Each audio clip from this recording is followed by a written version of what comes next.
All right. I'm getting audio on both. Can you guys talk quick? Aye. Hello. Hi. Yep. I'm picking up everybody, so I can see my little thing working. All right. So I guess we'll just start. We'll just fire away, huh? Sure. I have my own questions I was going to have everybody answer then too, but I guess I'll wait till the end. We'll see how everybody gets through these other ones. Okay. So the first worthwhile question is unfortunately to me. I didn't even realize this before I started. It says, Matt, I'd ask you where you picked up and continue to learn all your tuning knowledge. Oh, what I should do. This is my another one of my toxic traits. I don't introduce anybody. So, in the upper right, we have Squirrel Tuned, Jack Roberts, Yep. and then we have A21 Bravo, Ryan Blasser, in the lower left, and then we have, sorry, down here, we have Hunter Mulholland of HunterTuned, and we're going to answer your questions, good or bad. Now, I can ask a question. Okay, he says, Matt, I'd ask you where you picked up and continue to learn all your tuning knowledge. Well, I'd say most of it's self-taught, because in the beginning I didn't believe anybody, and I did a lot of it on my own, good or bad. And then I've met people who are really good or share the same self-learn, and a bunch of them have been lucky enough to share, or I've been lucky enough to get a lot of shared knowledge from them too. So someone I learned a lot from was my buddy who owned a company or a business up here called PSI Motorsports, and he was like the race car guy that had really fast cars, and then I was like the asshole that did everything wrong and brought stuff to use on his dyno. And he was like, he would laugh. I'm like, this has two different cylinder heads, and he's like, what? And I'm like, I drove it here, and then it made like 7-Eleven wheel, and he'd be like, oh shit. So people like that early on, my buddy Frank, and then other people like almost everybody in Sloppy that's a well-known tuner, even Jack. And I learned stuff from Ryan and Hunter too. You know, it's not I'd say my favorite part about it is whatever I give out, people I like learning stuff too. So should we ask Jack? The same, pretty much the same story for me. I just Identical. kind of learned on my own. I kind of got a head start from I had a car and I ended up having issues with the motor, and I just was having other people tune stuff for me and always having issues. So I went ahead and wanted to learn on my own, at least so I could know to like make little changes and stuff. I never really planned to make it into anything. And the guy that was tuning my car at that time was Chris Delgado at Pro Speed Autosports, Oh, which they actually have like the import radio record right now. It's like 639 something with a 2JZ, and he's done everything, but he pretty much helped me get started and like gave me the confidence to do it. And then I just kind of took that from there and went and a lot of just online stuff, everything I could find for free, including sloppy mechanics at the time. And then I did the HPA, the High Performance Academy deal, some of that stuff. And even their like free course gives away a lot more than some others. But just pretty much stuff like that, and then learning from other tuners, and you're constantly learning. I feel like if you're not learning, then you're not trying to. There's nobody that knows everything and all this stuff. yeah, absolutely. I agree with all that too. It's good to have a mentor and then do a lot of stuff on your own, and then Just experimenting. try to stay Yeah. hungry. Because, yeah, I see a lot Mhm. of people who I think are doing dumb shit. And I'm like, and they're like, I know everything. I don't make mistakes. I'm like, oh, okay, yeah, right. That's And how then I you know you're lying. and you retune their mistakes. Yeah, or just, yeah, they just don't. You can clearly tell they don't know. I would say one of my things I always like to say to people is if someone's trying to educate you and they can't fully explain it or change the way they explain it until you understand it, they don't understand it themselves. Yep. So if someone's like, you just do this, I'm like, why would you do that? And what do you do if that doesn't work? And they're like, oh, I don't know. They would never say they don't know. They just say your shit's broke. Yeah. Anyway, all right. It's time for Ryan to answer that. I think you guys, of course, a lot. I learn a lot from you guys. A lot of my stuff that I tune is just for myself. Like I don't tune for other people, so a lot of it is just kind of trial and error too, and then seeing what you guys are doing. I'm pretty stubborn too, so I like to like work through stuff a lot before I ask a question. So sometimes that's good, sometimes that's not, but that's about it. Yeah, I would say if you want to do stuff like this, because a lot of people are like, it didn't work and they just park it. I'm like, you have to be tenacious. So yeah, it's gonna kick you in the balls a lot sometimes, and the only way to win or get through it is just it's like when you Yeah, go so to an prison. example of that, when I first swapped my Ranger and I was learning HP tuners, I fought with it for 2 weeks just trying to get it to start, and I didn't fail it into speed density properly as I deleted the MAF. So I was thinking, okay, I'm going to delete all the MAF codes. I turned all the MAF codes off, and it took me 2 weeks to figure out that I needed to have the MAF codes active for it to be in speed density. I'm like So I two. fought through that for a while, but then eventually figured it out, and that was like 2 solid weeks trying to figure that out. Yeah, A and couple now years ago. that's why I What? like to push the Terminator on people, because I'm like, it'd take you a month to get a car fired on stock computer sometimes. And I always I go beep boop beep boop. You just Game Boy it, and Yeah. people drive it to the dyno. And I had a guy, his map sensor didn't work. He had it set to internal, and his flex sensor wasn't working. And he Game Boyed the car and drove it to the dyno. And he goes, "Man, it's never run so good." And I was like, "Holy shit!"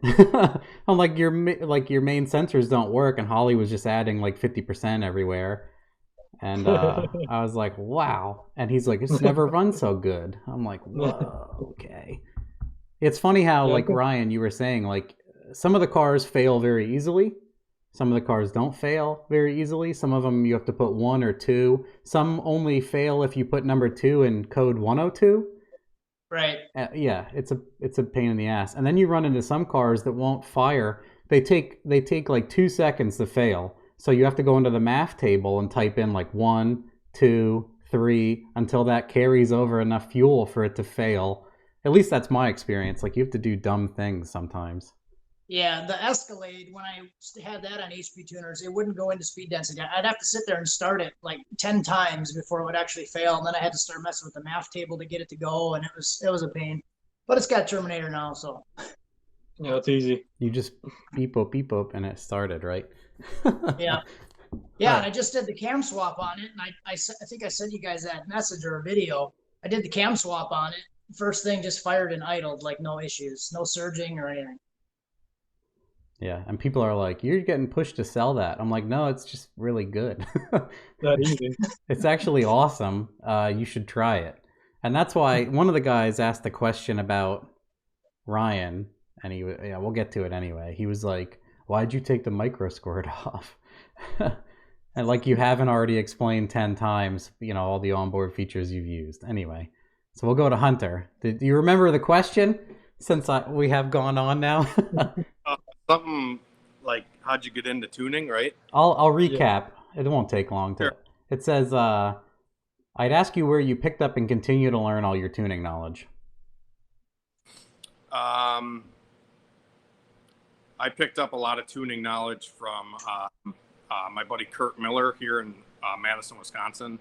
He actually was tuning Hondas like back in the day, and he actually tuned my first Honda. And I was, I guess, lucky enough that he liked me to just maybe doing a little bit here and there. And yeah, I guess I learned a lot from that. And the reason I kind of got into like tuning in general, I already had like a lot of the stuff to tune Hondas back in the day. But the main reason I got into tuning them is I watched a guy make me a base map one time when I was like, I don't know, 17 years old. And I watched him punch in 2.5 bar map sensor when I had a completely factory map sensor. And I'm like, that's not right. And I took the chip because I'm like, nope, you're the master. I don't know anything. I'm just going to assume you're right. And I took the chip home, drove 2 hours home, put it in, car didn't run. I brought it right back and said, you put the wrong map sensor on. And he put the right one on, brought it home, and it was fine. But I was like, man, that was so easy. I should just buy my own chip burner so I can change a map sensor myself. And yeah, that was just kind of my, like, okay, I can do this myself kind of moment.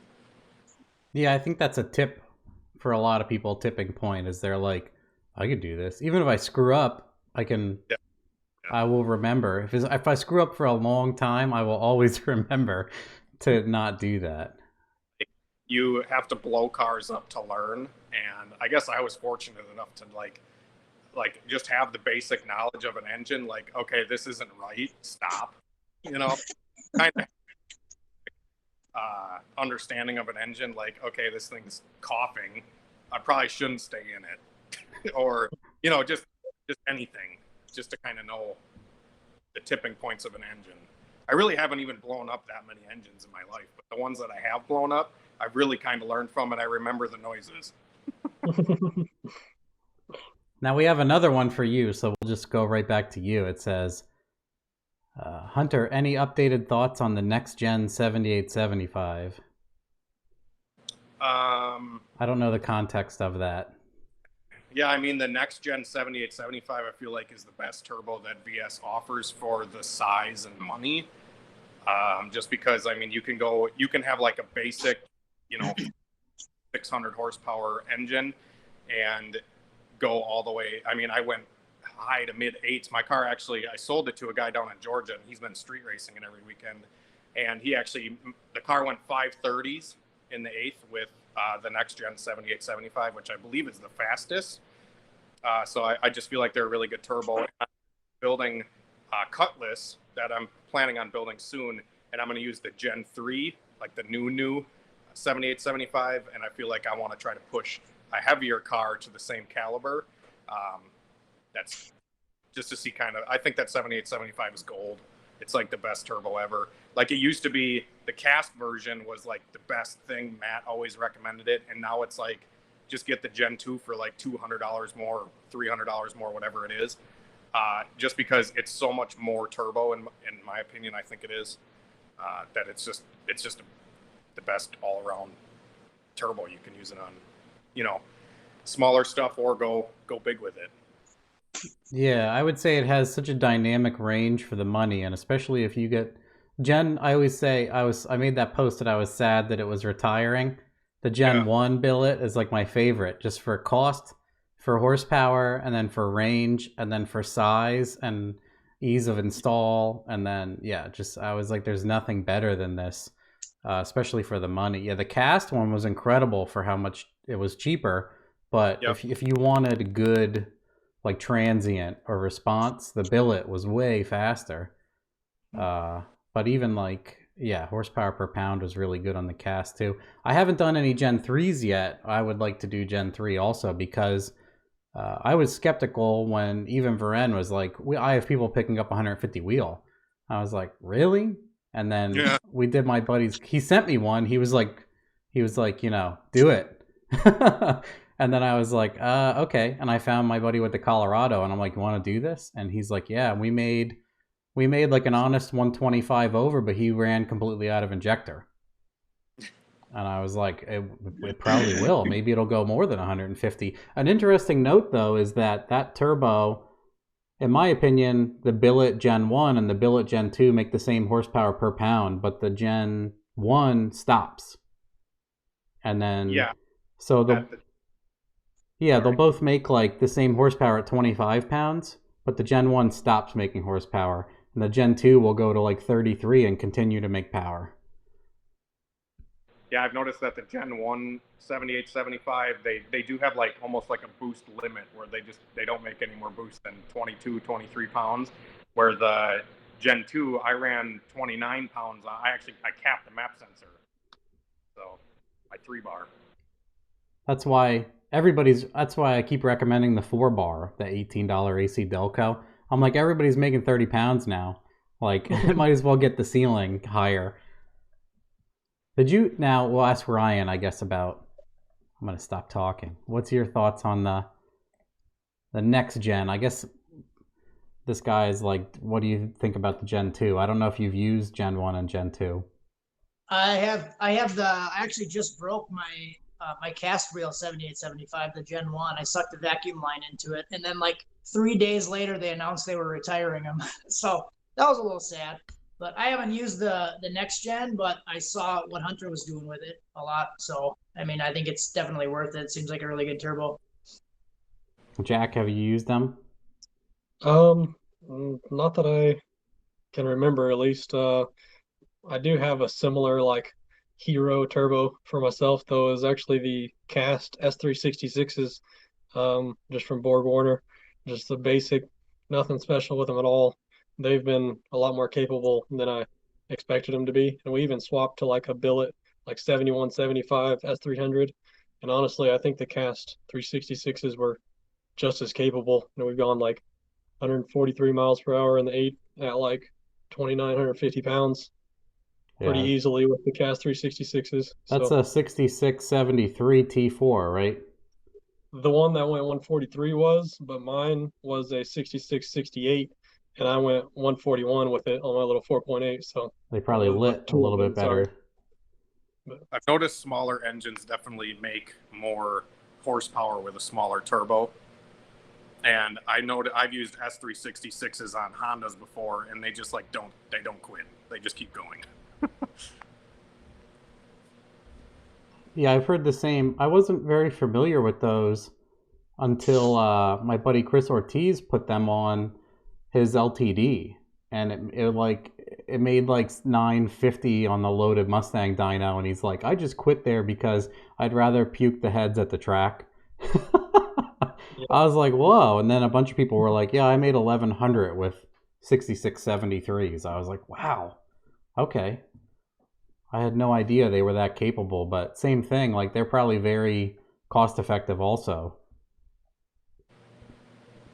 I think it was 1,300 for the pair for mine. So Yeah, I mean, if you want to go 140, it's hard to do that for any cheaper than that. All right, what does this guy say? He says, Matt's did tail stands, but I missed if the other two did and what rear tires did each go with. So that's for Hunter and Ryan on their budget Mustangs. Go ahead. I went through a ton of iteration of tires through the career of my Chev Stang, we called it. It started off with a 26-inch drag slick, and it didn't work very good. And then I tried a 28-inch drag slick. It didn't work that good. And then it started working very good once we switched it to the ET Street, Pro Radial, which is kind of like the standard in small tire radial racing. I think it's a 275 60/15 or whatever it is. Yeah. It's the PRO. Yeah. Yep, that's what everyone's like, what should I do? I'm like, the Pro. It's like a piece of chewing gum. Just please use that. So I had a Pro and you had a Pro. I think Ryan had a ladder bar slick car. Yep. Yeah, it was the ET drag. It was a 28 by 10.5, and it was a ladder bar. And that was really the only tire I had on it, and it worked well for me. So Hunter and I talked about putting his radials on just to see what it would do, but we never really did it. It just worked. Now, I just swap the tires back just to show how much more stable a radial is going down the track instead of trying to fight it the whole way down. I was just going to say, I was watching, what did your car trap? Like 151 or so, Ryan? It was the fastest it was around 151. Yeah. And then when it went 880, it was 149. But you could see right when I launched, I think it was a combination of a little bit of wheel spin, and then I tugged the wheel with my one hand, so it was kind of like fishtailing a little bit. But I just remember you going through the traps like, I'm like, that's a slick car. Yeah. I know people all the time, like, they'll have a slick, they think they need a slick, and in the 8th mile they lift, and they're like, cars all over the place. I'm like, actually it wasn't, it just, they feel like shit. It's normal.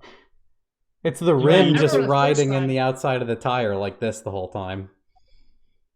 Yeah, I felt that when the first time I put a slick on a Ranger, because I was running street tires on it, and then I went to a slick, and I did this pretty much the same thing after the 8th. I'm like, whoa, I feel like I'm going to go over the wall. So it was like definitely a learning experience. Yeah, they feel awful. All right. And then Jack? actually, I started my car out on a slick, and I did a lot of no prep stuff locally. And then whenever I finally I decided to go to a radial to try and go faster. I went Like the weekend before, I went like 894 at 154 on a slick. It was like a 2810 Hoosier. And then the next weekend, I put a radial on it, and I went 861 at 157 on the same tune. Just it did 60 foot better. It spun a little bit on the slick, and it just dead hooked on the radial, and then just like drove straight down easy. Like didn't have to steer it at all. Like the best thing ever. So, and I ran that same tire whenever I went fours and everything else. So, Was that a 275 Pro? yep, 275 Pro. Yeah. So the only person we're leaving out is that guy. Ryan was the Yeah, we only should've guy that tried wasn't it. on the 275 Pro. And then it says, did anybody else do a tail stand? I'm like, all of you guys did wheelies or have done them at some point, right? You don't Yeah. always want to. Well, this Yeah, some little guys. I got some pictures. That's the best You want way the to do first it. one, and then after that, you don't want them anymore. Yeah. But it's funny now that I sold my car, it's hung the tires 2 feet off the ground running down in Georgia where the tracks are just naturally better. Where up here in Yeah. Wisconsin, kind of like dirt roads. I was going to say, too, you both are at a disadvantage. They literally look like a country road. I think you guys joke that there's like a pothole in the track. Yeah, like they call it the third gear dip. Yeah. Not confidence inspiring. That's Yeah. how my local tracks are, but I usually travel quite a ways for whenever I'm trying to actually go fast. Luckily, like where I live, we have like the fastest tracks ever. And then the Northeast has such great weather. Most of our tracks are like 100 to 200 foot elevation physically. So it's very easy for them to go negatives on a decent day. So that's why they host like all the crazy stuff out here, because we have a saying for like Atco Dragway. We used to call it the Atco Free Mod. And that's 2/10 and 2 mile an hour for free. And then the track is incredible, so most of the time you go even faster. All right, this guy says, I don't know what he means by this, but he says single next gen 7875 or twins in Ryan's build. I'm like, what build? Ryan has like 8 builds. So there was a time when I was talking about twins on the Escalade. So maybe that was the confusion there, but I'm planning on doing a big single right now. Yeah, maybe I don't know why he asked that. Maybe he didn't catch up where you have a completely built single turbo manifold. So I don't know why you would swap to twins, but The now Fox that I... had twins though, didn't it? Yes. Oh. I think he had mirror. I got my turbos from Varen, and then everybody bought them and ran fast with their car and sold them already. And I'm like, man, I didn't get to do anything yet. Yeah, I have the mirror on the mirror twins on the Ranger. Oh yeah, what did you have on the yellow car? I can't remember the turbos. Those are the 6766s. But not mirror, but they were billet? Yep. Okay. Those turbos worked really good. When he said he bought those, I was like, that car's gonna go fast. Yeah, there was like 0.9 seconds off the brake to 20 pounds. It was really quick. Wow. Yeah. Oh yeah, I was gonna say, when one of the questions about make and boost, and you were talking about dome pressure. Maybe we weren't online at that point. Jack and I were talking about dome, but the red car, people were like, "What?" One of these says, "What ramp did you have in your car?" And I'm like, "We launched on 13 pounds, and we were asking for all of it off the brake. It was set That's to on my make way. 13, and then it was set to be all of it, and it took 2.2 seconds to go from 13 to 22 pounds. It's just that slow to make boost, which is it has its own mechanical ramp built in, is what we would say. On my Fox, I left on 16 pounds, and I had 42 pounds of dome pressure at 0.0, and it made 41 pounds of boost at 1.0. Wow. Jeez. It came in fast. It went at 115 60 foot, so I was throwing everything at it. So you picked up 21 pounds in a second. Over that, I guess, the 25 pounds, 16 to 41, Oh yeah, I meant to say 26, I think. something like that. Because you left on 16 and it made 41 in 1 second. Yeah. Yep. I meant to say 26. I don't know what I said, 20 or something. All right. This guy, Justin Harper, says, now that the Terminator has opened up the gates to Coyote and Hemi, do you have any build plans with those engines? We'll start with Jack. I don't have the budget for that. No, I did plan on actually, or I thought about it in my Fox after I did the 4.8. I thought about swapping to a Coyote just because at that time the stock bottom end record for them was like 860, and I knew one could go way faster. But for the same amount of money that it would have cost me to do that, I could have put like a built 5.3 and gone way faster. So I just never ended up doing it. But Any more to add? Ryan? I would be interested in doing one, but like budget wise, probably wait a couple of years. It seems like they're starting to get cheaper now coming out of the trucks and stuff. But I wouldn't mind putting one in the Ranger, putting a Ford engine in the Ranger with a Terminator on it.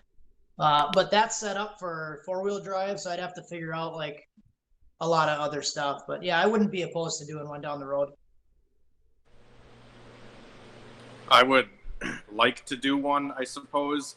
I've helped tune one of them in a Mustang, and they just seem like they're just really capable engines, the 5-liter Coyote engine at least. But I'm more intrigued for the new Godzilla Ford engine. I think that one would be pretty cool just because it's big block and or whatever, I just think it'd be cooler to play with that. I'm not really a Ford guy though. I'm kind of brand loyal to the Chevy engine. Like Matt always said, Ford makes a chassis and a rear end, and Chevy makes just transmission. Anybody that's not super brand loyal can understand that. Yeah. You can tell right away when people are like, nope, C4 is really good. I'm like, is it though? maybe it's really good after a lot of money. Just like anything, just throw dollar bills at it until it works. But yeah, and that's kind of why I don't want to do like a Coyote or like the new Ford stuff, is just because Ford stuff is always like triple the cost. And I try to build economically. If I can have the more fun for less money with a different brand, it could be Nissan or Toyota, anything really. As long as it's like economically smart, I'd do it. yeah, I would say the same thing. If someone gave me one, sure. But they're so, here's the thing. I guess he'd say, would you ever use one? Yeah, sure. I'd use a Coyote if it was the same thing everybody else is saying. I'm all about the cost effective. It's not fun for me if it's costing everything. I'm not into skipping my mortgage payment to try to impress people. Right. And then on top of that, I have tuned 1 or 2 Coyotes and like 4-valve cars with Holly and stuff like that. And I agree, the potential is incredible, especially with like stock camshafts and everything. Wildly, it's incredible, but the physical size of those, it's like twice the size of an LS. Packaging is annoying. The expense, all the moving parts. I just think there's more things that are capable of failing. And then, yeah, you have to adapt it to any decent transmission for the money and blah, blah, blah, blah, blah. Engine management for it costs more in any respect. I think And it's like double the price. It's really expensive. Yeah, you're fanning it off. Realistically, though, if I was a millionaire, I would drop off one of those Coyote cars and a unfilled out check to Fat House Fab, and I want one of those like 1500R Mustangs. You guys ever see those? Mm-mm. Look it up after this. Fat House Fab. Jeremy is their welder. Recently, he went to a Ford event. He drove one of their cars. He's the welder. I'm not talking bad about him, but he's not a race car driver. He took their car. It runs on a Motec that's fully integrated CAN bus, like the steering wheel controls all work, and it does rolling anti-lag, and every feature you've ever read about and thought about on the internet, it has integrated into all the Ford stuff. He drove to a Ford event. On his first pass, he banged out like an 820 flat at like an insane mile an hour because it has boost by gear. And I think he was on an 18 or a 20-inch radial. And he's their welder. And he drove it like 180-mile round trip and went 820 and was like, later, bitches, and then went home. I was like, whoa. Awesome.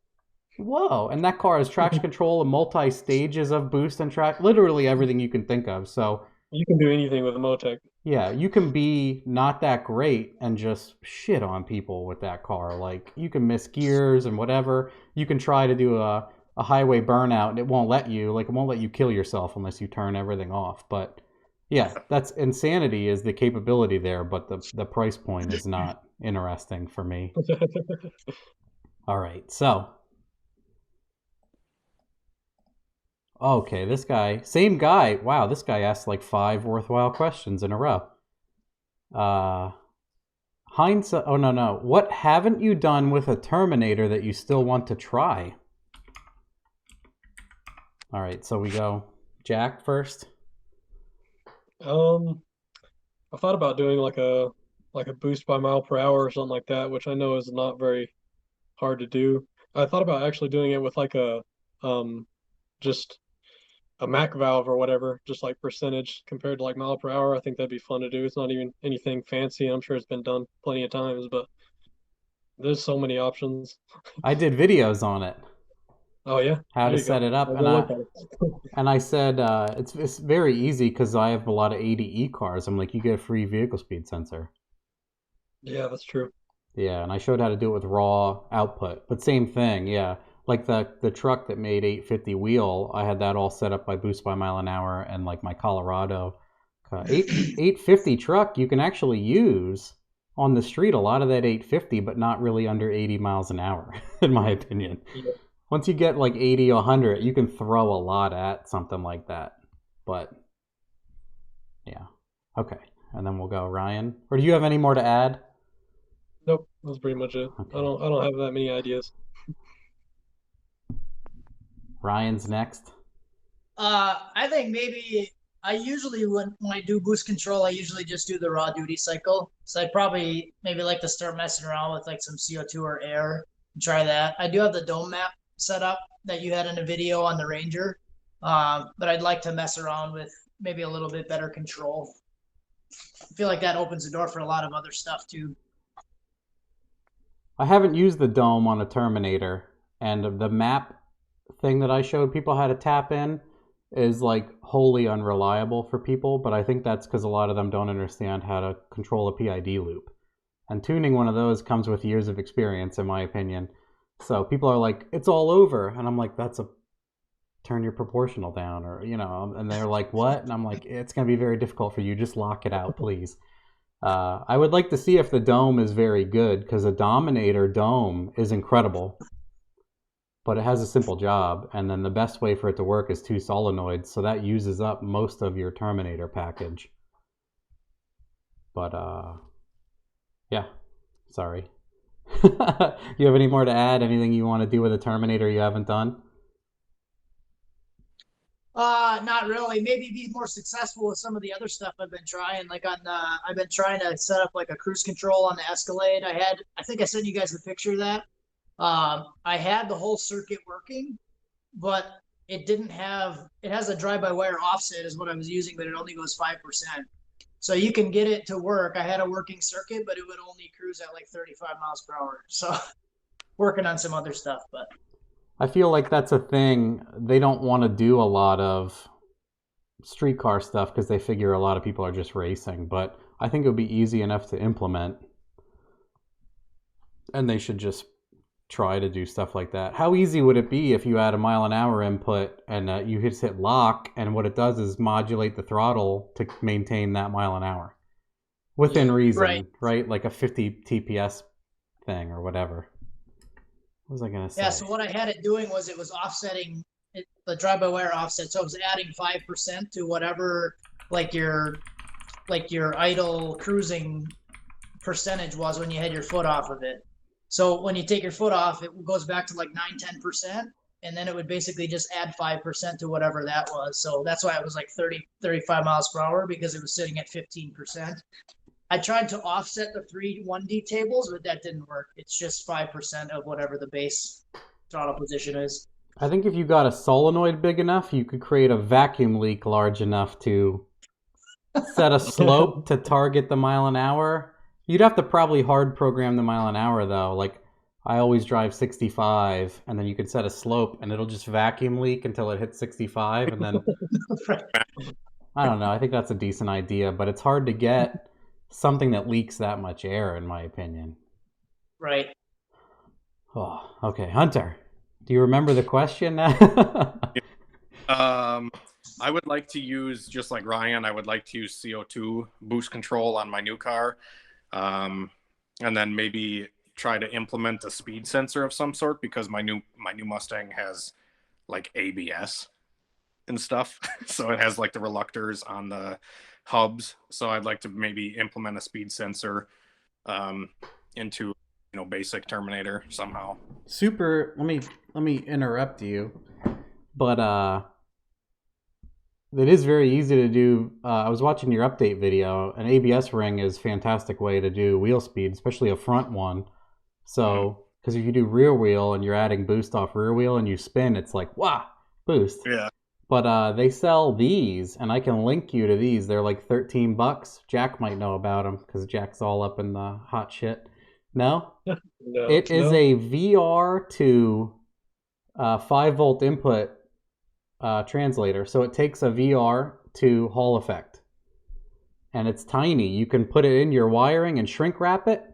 So an ABS sensor is almost always 2-wire. And unless you have a Dominator, you can't really feed 2-wire VS sensors in. You have to have a Hall effect. One tricky way you can do it is if you buy an X-Max. I did this. If you buy an X-Max for a TH400 car, you can, on my G, it's throttle by wire, but it's manual transmission. So I have 80E vehicle speed input, right? So I took a 2-wire VR sensor on my drive shaft sensor and told it I have a 4L80E and pinned it into the vehicle speed sensor. Now I had to tell it I have like a 150 gear ratio and some other stuff to report correct mile an hour. But that's like a free input that won't use your 4 in and 4 out. But you could also use one of these and just do front wheel speed for like $13. Because you already have the sensor, and then this goes in, and then it goes into, you can say frequency-based speed sensor, and then you're done. Because it seems complicated until someone was like, "Why don't you buy one of these, Matt?" I'm like, "Tell me what that is." Anything else you want to do with the Terminator you haven't done? Not really. It's just so good at what it does already. I'm pretty happy. Yeah, that's what I tell people. I mean, if they wanted to ruin their sales on their high-end ECUs, they would do like another, like the Dominator is 2 IO, and they should just do like it'd be awesome if you could just turn off your drive-by-wire and exchange it for IO. Yeah. But then no one would ever buy a Dominator, so. Because realistically, people want like that much more than the 4 IO, and they struggle to. The only person I know that's capped a Dominator is like Devin Vanderhoof, and he made it a mission to do that. I think it's like 96 IO.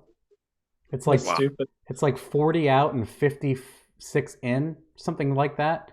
There's a little bit more inputs than outputs, but he's using all of them, and a smart wire and whatever else. But that's what he does. Like, he wants to show people he can. So, all right. Same guy. Hindsight being 2020, what would each of you done differently with your cheap 8-second build?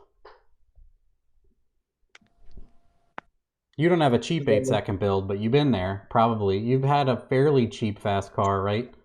I have a mildly expensive 7-second build, I guess. Which I guess for reference, I believe I had around like 30,000 into it, which is a lot more than what these guys had. However, the biggest thing that I would do different if I redid it is a different roller to start with, because that's where most of my money was spent.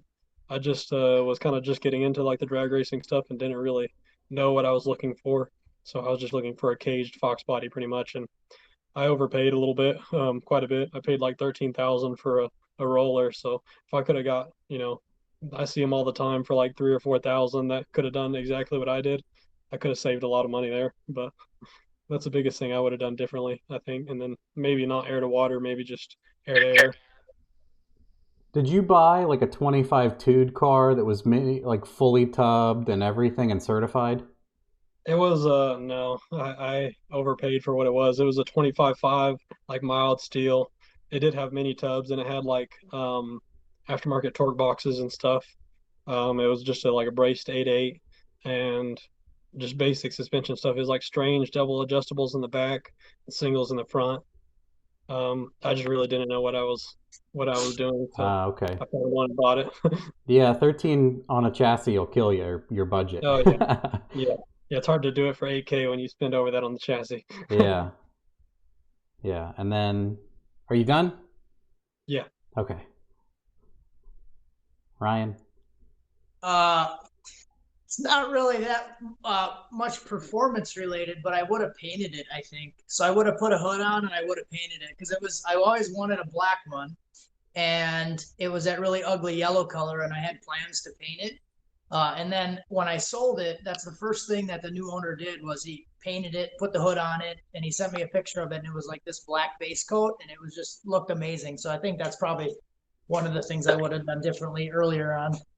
I remember seeing that picture and I was like, wow, that's a nice looking car. And it was Right. always like the clear, like the 5 different yellow clear coat peeling car that you had. I was Yep, like, no, yep. that's not the same. Yeah, it was just a complete game changer. I saw that. I'm like, wow, I should have did that. You It should would have have taken what, a couple days to do it, and you should have had should have did Mako it. dust it and you could ask 10 grand more, honestly. Right. Yeah. All right. And then Hunter? I feel like I'm kind of opposite of Jack. I wish I would have bought a race car roller instead of doing all the like it's kind of like a good thing and a bad thing because I learned a ton about suspension and everything like that. But I bought a car that was pretty much like stock with a Ford engine and everything, and I had to rip it all out, learn how to swap it, which, like I said, is a good thing. But at the end of the day, it probably would have been a little bit cheaper had I just bought a roller that was already set up with suspension and everything. Just because if you buy new suspension parts and have them put in and then have somebody, scale it and set all the bar angles and all that kind of stuff, if you don't know what you're doing, chassis people aren't exactly cheap. So that's, I guess, one thing where my new car, I kind of thought I was buying more of a race car that was already set up, but it's kind of not. I don't know. I think it's just more economical, like what you did with your 8s for 8s build, Matt. It was kind of like a race car roller. I think it's best if you're going to use the car for drag racing, that is, to just get something that's like somebody gave up on it because they blew the Ford motor up. You know. That's why I always say that so often. I've seen so many people fail. I've had friends build cars, and then I've seen people lose motivation and sell stuff for nothing. And when we wanted to do that, I'm like, you just get, it doesn't matter what it looks like, just get the most car for your money. And it's funny, like, you can say that all you want, but then people don't do it. So we found that car, and I was like, that's it. And then when we got it, I was like, this thing has fuel lines in it. It already has battery cables run. It has inboard coils, so someone was gonna tub it but never cut it. So, and then I was like, I would show it on video, and people were like, "Where'd you buy all that?" I'm like, it's on the car. And they're like, well, yeah, but the tube K and the coils, and I'm like, came with the car. And then they're like, well, you got to add in that expensive stainless line. I'm like, came with the car. So understand, this is why it's a good, and that's why I said in my budget video, I'm like, this is honestly a $5,300 build, but no one would believe me. So Yeah. I overspent on a bunch of stuff to get it in the 8,000 range. And even then people were like, still no way. And I'm like, yeah, you're right. I have no clue. And I didn't give you a spreadsheet or anything. Yeah, I had to pad it to make it $8,000, guys. But yeah, that's probably 15 years of learning from everyone's mistakes that I have seen or touched their car and seen people give up. I'm like, you wait for some guy to spend $7,500 in parts and then go, I don't want it anymore. And you buy it with the brake calipers zip tied inside the wheel wells and Jeep wheels on it. Yeah. But yeah. Yeah, I kind of got lucky with my car when I first bought it because it had like a supercharged 5-liter Ford engine, and the crank snapped in half the second day I had it. And I paid like $3,500 for the car, and I sold all the broken Ford parts for $3,000. So I literally only had $500 into it, but all the suspension parts that I put into it again like I said, would have, I could have just offset the cost of buying the suspension parts, buying a car with them already installed, and saved a bunch of time and, stuff like that. That's not a bad idea either. I've said that to people. If you get a car that drives and stops is really important also, because then you're not doing all the brake line stuff. But if it has stuff you can sell and people don't know or they don't want to deal with it, you can work out that way too. That's what Dario did. Dario went nines, like $990 for $1,900, and he kept a spreadsheet because he was smart enough to get stuff that was worth more, take half the money back, put it back into the car, and he did that so many times because he's like, it's not what I spent, it's what he's like, you have to hustle to do something like this cheap,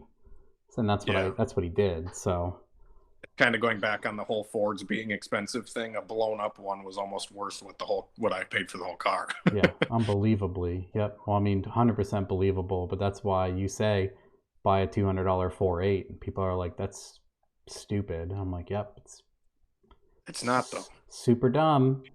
Yeah. Not economical at all. That's the thing that people like, they always give me crap, or they don't really give me crap, but like I've heard rumors of just people saying, why do you go LS? Why do you go LS? And that's just plain and simple. Like the engines are $200. Like, it's hard. Like a lot of older guys, no offense to them, when you're like, the intake doesn't have water in it. Yeah. And they're like, what? And I'm like, everything is Siamese. Like this head can go on this side. Any intake can go backwards. Every intake for like a 15-year span fits.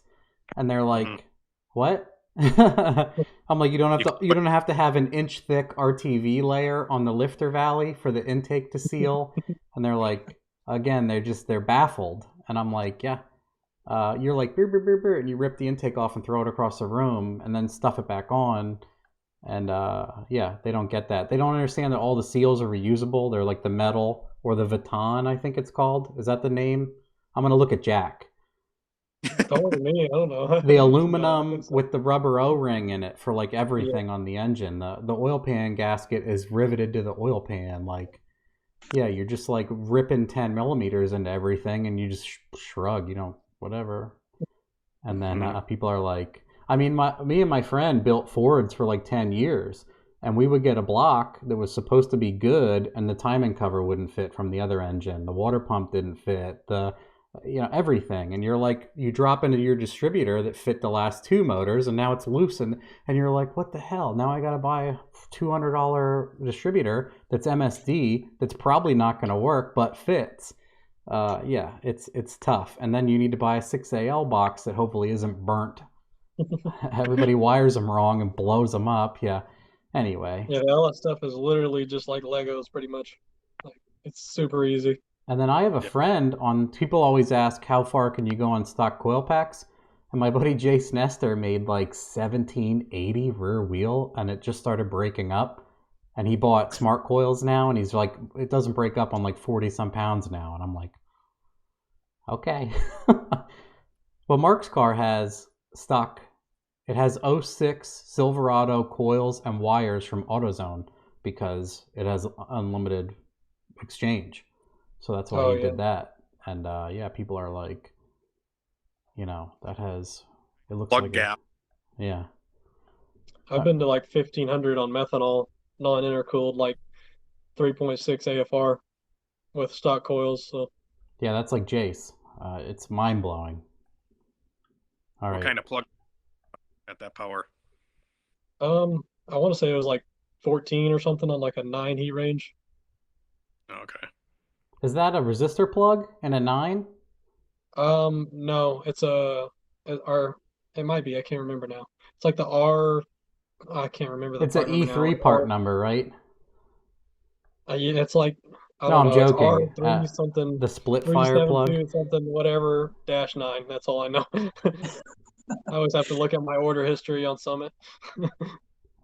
All right. What is your go-to beard product? So we'll skip Jack, I guess. Hot Cheetos. I don't know if Jack ever had a beard, so I don't want to be insulting. We'll let him. We should have got you a fake one since everyone was like. So one of the questions is, do you need a beard to be on the show? And I'm like, So apparently not. I'll pass that question on. I don't need And- anything. And what was Maybe like Ryan's? 10 more years. That's what I need. What was Ryan's? 2050 and hot Cheetos. That sounds good. And then what's Hunter's? My girlfriend's conditioner sometimes. Ah. Yes, that's mine too. Yeah. Whatever soap is in the shower, and then Yep, if it's winter, I put whatever Jamie's conditioner is in it, so it's not all dry. That's it. It's a So it doesn't feel like straw. What is? Oh, this is good too. What are your favorite tools to use? So that's like hugely open ended. So I'll say like your 3 favorite.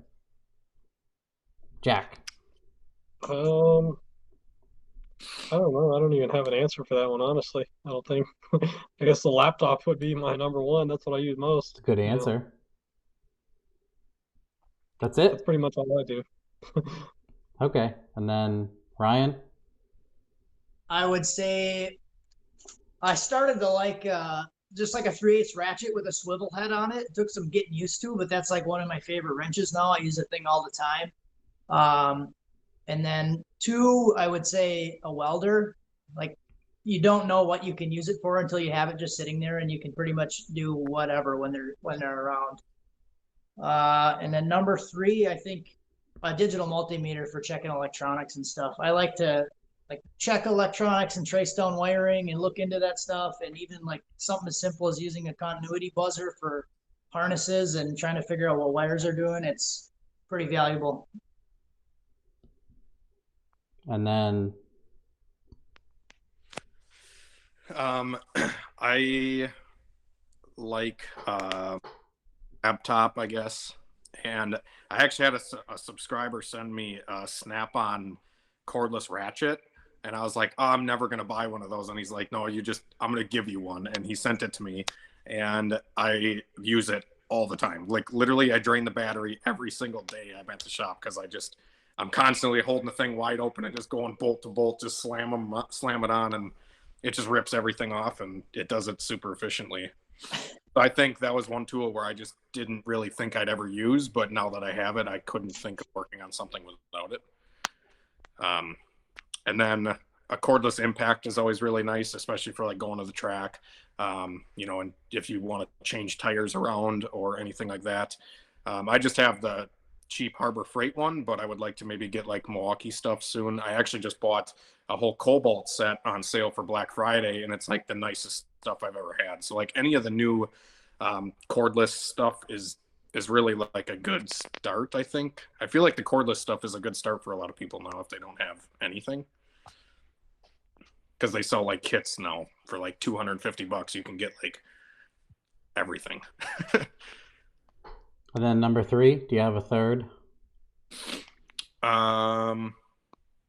I do like the little swivel head ratchets that Ryan was talking about. I actually have a 1/4-inch one that if I lose it, I have like a panic attack, because it's like the perfect little thing where I can use it as a nut driver, or I can use it as a regular ratchet. And then if you have like a 1/2-inch one, you can use it as a nut driver or a breaker bar. Are you guys talking about those ratchets that have the head that can spin 360? Yeah. Not just a conventional like 180 one, but the ones that you can do like screwdriver and then turn? Yeah, the one you can do like, at least that's what I'm talking about, where I can use it as a nut driver and then just like push down and use it as a ratchet. It's like the only thing I don't have is one of those. Yeah, they work really good. I don't know. I was like, I don't think I could put a lot of torque through it. No, you definitely can. I just have the Pittsburgh ones from Harbor Freight, and they seem to work.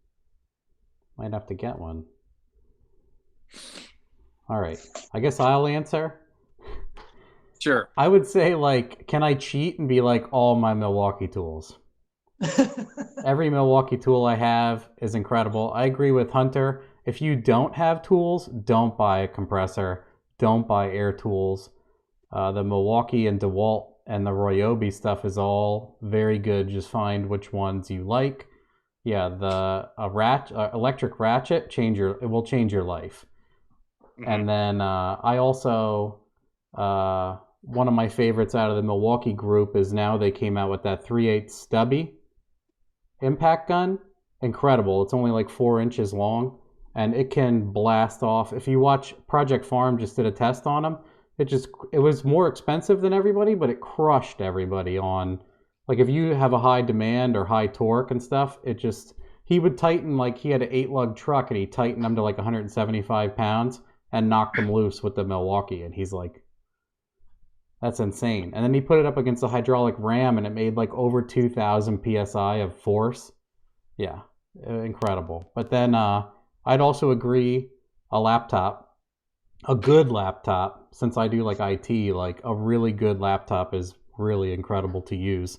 If you have one that crashes, locks up, that's slow, and has garbage on it, and a mechanical drive, I think the most important thing, I'll just throw in my 2 cents. The most important thing is to have a decent laptop with an SSD, because if you have a mechanical drive and you're in cars and moving it around, it's going to ruin the drive faster than anything. And people don't back up their stuff on them also. So then they ruin their drive and they lose 360 tunes. Yeah. I almost want to do a video where I want to tell people, like, get a Dropbox, put all your files in the Dropbox. If if your laptop goes into a garbage truck, you can buy another and install Dropbox and you have all your stuff again. And then, so yeah, laptop, Milwaukee tools. Because I don't have like the organization on a lot of the tunes and Matt's Sloppy Mechanics wiki page has saved me numerous times. You just keep grabbing the shitty tunes off of that. And then my third favorite tool is probably the dyno, which I have been lucky enough to have almost unlimited access to because my friend owns a paving company and did not want to keep unlocking the door for me and gave me keys and security codes after a while. Because we'd be like, hey, can we use the dyno? And he's like, yeah. And we would put a $150 Grand Marquis on and spray it for like 3 hours. And he's not into that stuff. He's like, I'm going to go now. So, but yeah, I think I have a really unique situation where I fell into that. And that's one of my favorite tools ever because it has stopped all the BS artists that would be in this area. Because I'd be like, if I knew someone was lying, I'd be like, if it makes that much power, I'll give you $300. If it doesn't make that much power, you owe me $300. And that would shut people up so fast. I'm like, if you are so confident that your big block will make 400 wheel, easy $300, right? Then they would throw out something like, you're going to change that. I'm like, no, I won't. Nope. I'll put my Kia on. It will make the same power. And then you have to make more than my Kia. And then you know. Anyway. I've always been that guy, unfortunately. I've only gotten worse. I am too, with people doubting the stock bottom end stuff. Like, I don't know how many people I've told, like, I'll sell you like my long block for like $1,500 or $2,000 or something like that if it's all this built stuff, and it's the same nobody thing. ever, wants to do it, or have people like show up to the track and like, I'll make a pass and then come back and like we can like tear it apart in the pits and you can look at it and like it's exactly what I told you it is. Oh, and then this is a good one. Are you ever going to mod electric cars? I guess we'll start with Jack. Not that I know of, but who knows where things will go in the next, 10, 20, 30, who knows how many years. But I guess it means, would you ever do it? Do you have interest in it if it becomes economical and easy to do? Not right now, no. I like combustion engine stuff. It's just so much more fun to me, cooler. All right, and then we'll go to Ryan. It is something I thought about, like building an electric car. I thought about doing like a CRX. I had a couple CRXs back in the day, and I did think about trying to do some kind of an electric car with one of them because they're real small. But so yeah, would I ever do it? Yeah, I would do it someday if everything fell into place. Yeah. Okay, and then every time I have been like asked this question, I always try to relay it to RC cars because back in the day, RC cars, like the cool thing was like the nitro powered RC cars. And then as soon as you got like a brushless electric RC car, it was like a whole game changer. And I feel like it's going to be the same way with real cars. But at the same time, I'm very biased to combustion engines because I like the noises and smells they produce. All right. I guess I will answer. I would love to. Same thing with Coyotes if it were cost effective and easy. And I know you guys ever watch. What's that guy's name? Oh man, I can't remember it right now. On Point Dyno, the guy that owns that. You ever hear of them? He's working with Motec, and they have a Tesla engine in the back of a Lotus Exige or something similar, and they have all the batteries all over the car to perfect the weight distribution. And then he's working with Motec to do like change the throttle and power ratio and run a dash and regen and all sorts of stuff.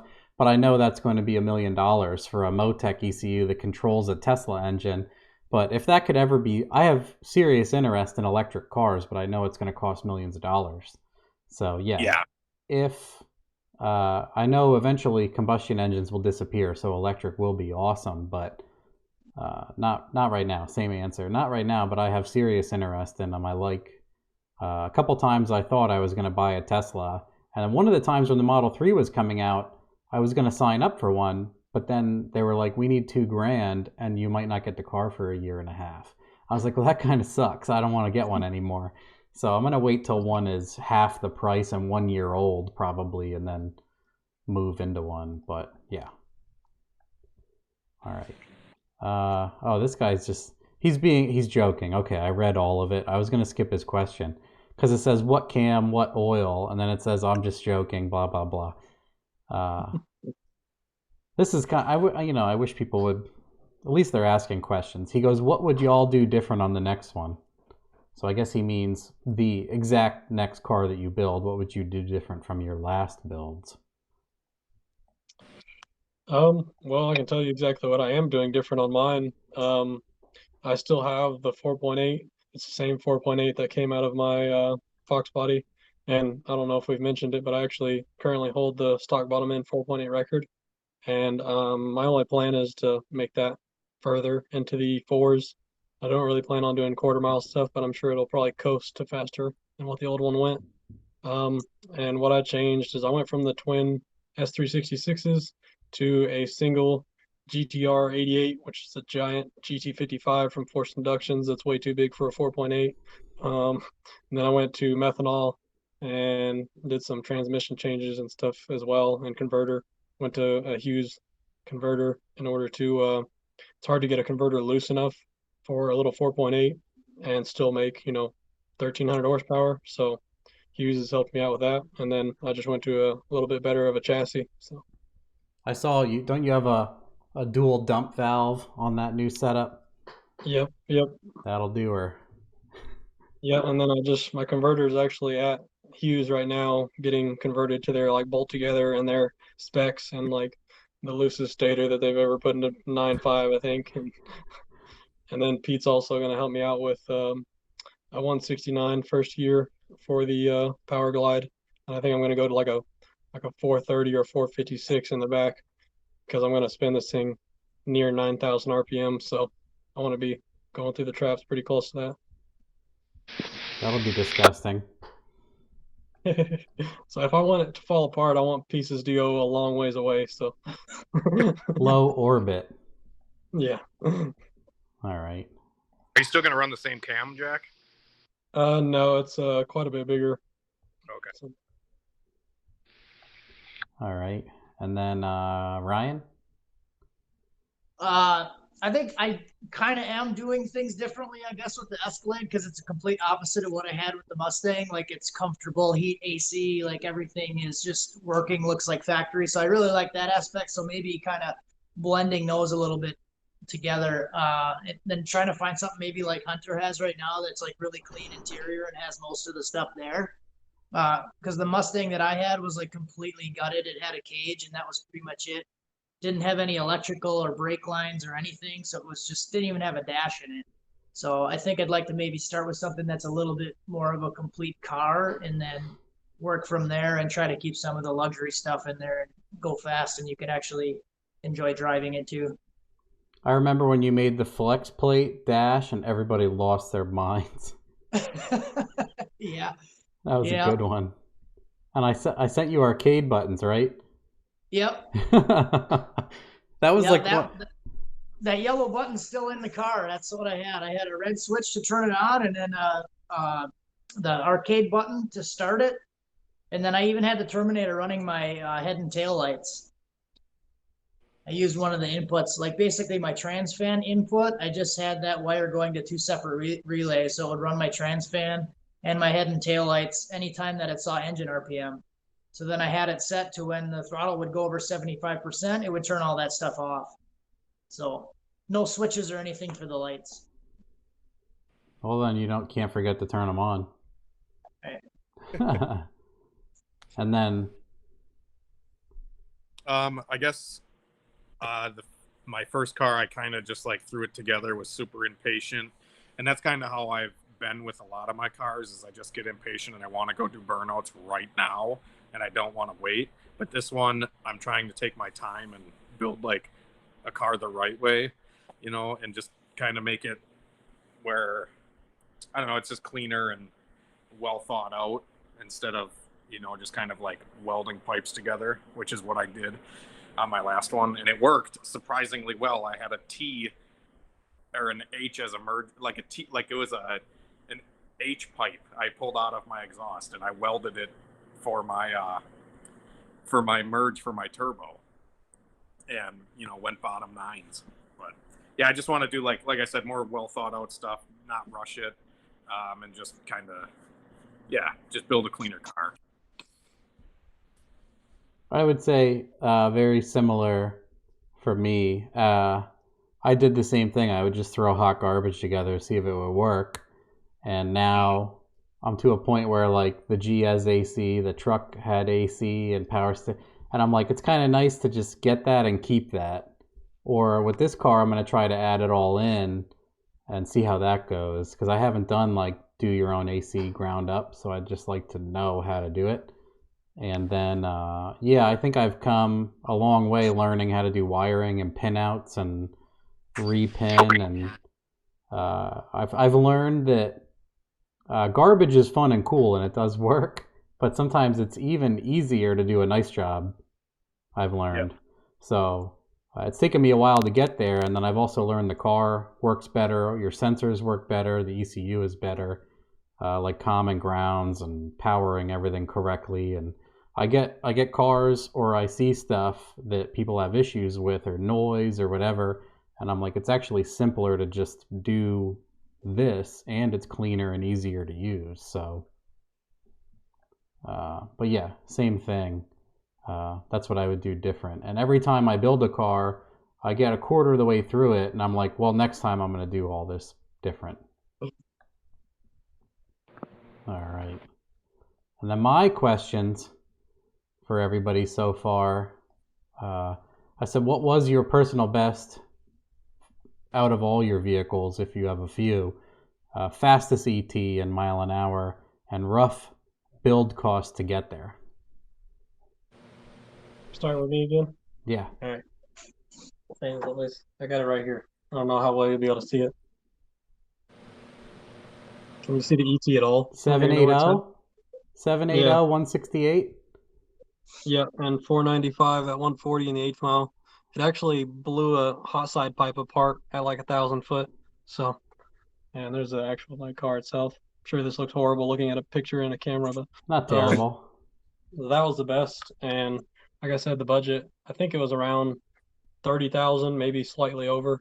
However, I could have done it a lot cheaper because I did do it like a month and a half before the Terminator came out. So I got the Dominator and all that.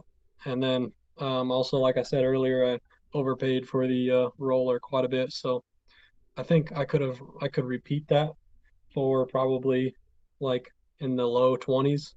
So of course, knowing what you know now. Yep.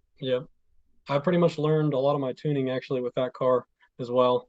I wanted to, like, I'm the type, I don't like to like play with other people's stuff to learn. So I had done like a little bit of tuning, and I built that car, and it actually started out stock ECU, and I ran it for a while, and I went like 840, 847 at 163 with the stock ECU, and then I kind of realized like, I might be able to beat the stock bottom end record for the 4.8 because it was like 790 something. So then I just kind of took it up from there, and I still apply like a lot of the stuff that I've learned from that car to stuff that I do now. I remember reading that when you were getting close to that, and people were posting, and it said you had stock computer and you were going like 818 or something. And I was like, Yeah. whoa, that guy has to know what he's doing or just be winging it. So I pretty much I really wanted to try and do with the stock ECU, but I was uh I was already at the limit of the like 3 bar, which I did end up going to like where I live. It's like 6,000-7,000 DA all the time, so I did that 840 or whatever in that air. I did on the same like 30 pounds of boost that I was limited to on the Holly down in Houston in good air. I went like 819 at like 164 or something like that, so could have gone faster, but the only thing that really stopped me is I was getting to the actually I think I got to 33 pounds, and my map sensor stopped reading at 28 pounds. So it was just starting to get sketchy. And then I was recommended not to add, like 100 something shot or 200 shot of nitrous. So I was like, whatever, I guess I'll go with the Holly. I wanted to learn it anyway. So All right, and then Ryan. So I have a spreadsheet. I kind of broke it down a couple different ways. So to go like to replicate it to the 8-second time, which the fastest time was 880 at 149 when it went the 880 pass. So it's about 9,500 if you would take out all of the like non-essential to make it go eights parts. Like I had the 7-inch dash in there, so that's not like anything that's making it faster, that kind of stuff.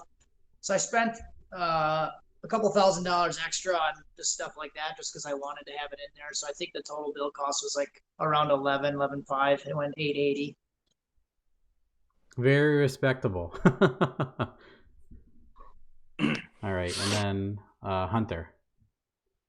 My fastest ET was 873 at 156, and I don't really know how much I had into it just because I had the car for a really long time, and it went through a ton of different, configurations of like, I had a 5.3 in it initially, and I blew the 5.3 up, and I think I had like 2 or 3 different transmissions in it before I finally got like a good builder that I could trust and a good transmission that worked well.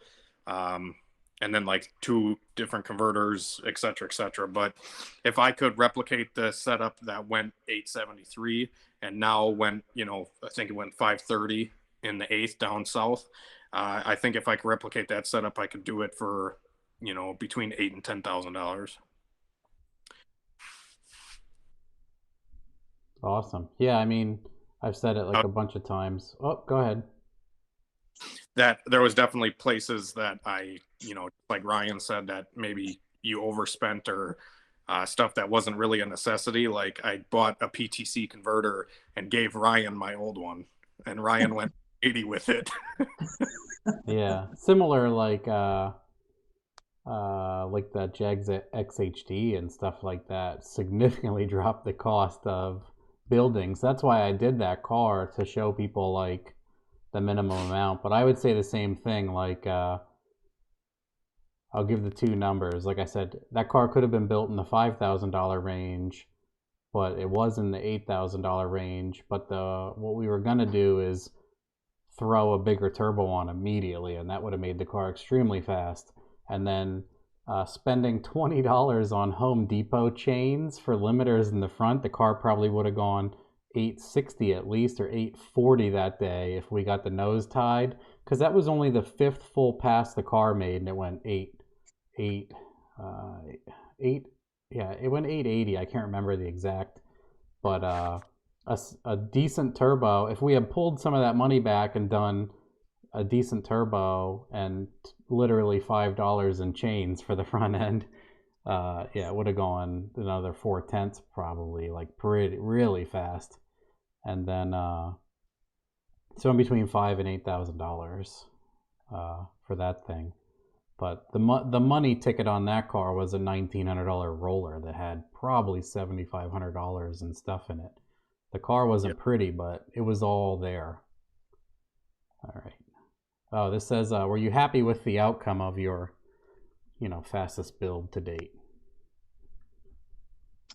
I was happy with where it ended up just because whenever I did build it, like my goal was to go like 849 and over 165 miles per hour, and that's like all the goal was. I didn't have any plans to go faster, and I just kept turning it up and going faster and faster. So I was pretty happy with it. There's definitely things that I would have changed, of course, like we already went over, but um, pretty happy with it overall. Okay, and then Ryan? I would say, yeah, I think I didn't really have my normal luck with that car. I felt like I had pretty good luck with that car. Like I didn't really have any big issues with it. I had some frustrating days at the track. I was like hitting boost cut and stuff like that, but I never really broke anything on the car. So I did have the Gen 3 rods in it. It was a Gen 3 5.3, and it's Jack's fault that I decided to try to go eights with that car. So we were talking on Facebook one night, and he's like, "Oh yeah, it'd be really cool to see that thing go eights with Gen 3 rods." Same. Me. So that's what kind of pushed me to try to do that. But then I realized I was having issues with coolant pressure. I was logging coolant pressure on the car, and then I realized that my head gaskets were leaking. So you guys remember that? I pulled the heads off and found the paper head gaskets on it. So stayed up all night that night, put a set of used MLS gaskets on it, and then ran 880 the next morning. So that was like my biggest struggle with it. But overall, it was just car just worked. Yeah, I feel like my first motor in 8's-for-8 was a paper head gasket Gen 3, and I was like, it'll go that fast, absolutely. But then I just had random stuff going wrong. I remember when it shot the potato chip out of the head gasket on the first hit on the dyno, and I'm like, this thing is just gonna eat my lunch every day, this car. I could tell the minute that happened, I just laughed. I was like, this thing is gonna be uphill. Normally it's not, but anytime I deem a car a race car, it's like, oh, yeah, right. I'm gonna test your resolve. But all right. I was thinking the first time I actually worked on my new car, I was like struggling to get the factory fuel tank out of it, and I'm like, don't start this way, please. Like, just be nice to me, because I don't want to, because I've had cars like that where they just fight you the entire time. I will sell you right now. Normally I quit on stuff that's that rough, like F5 and some other stuff. I'll be like, it's not fun and it's costing money, so I will quit. Unlike a lot of people I know, I'm like, I'll just cut this thing loose and work on something that's fun. But I was like, I need to prove a lot of people on the internet wrong, because I said I would, so I won't quit on this car, even if it sucks. So, all right. And then I think a good question, because people bring this up about me all the time, is what motivates you? All right, Jack. Pew.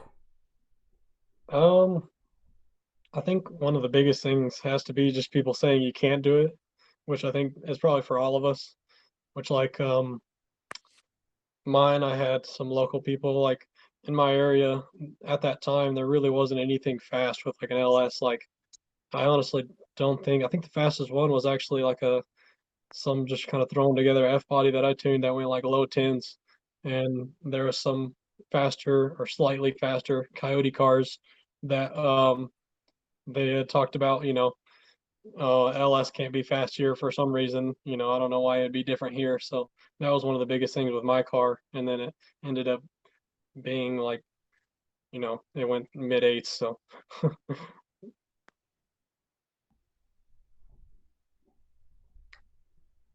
I would say just a passion for learning. So when I was younger, I'll say I wasn't very passionate about learning new things. So now, especially with having kids, they motivate me a lot. Just always trying to be better and trying to just learn new stuff and do something different than I was doing 2 years ago.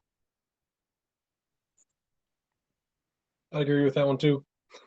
Learning. I would say what motivates me to like help other people is to just like get them to experience the stuff that I've experienced with cars, like like not intentionally trying to do the things, but experiencing them and been like, wow, that was really cool.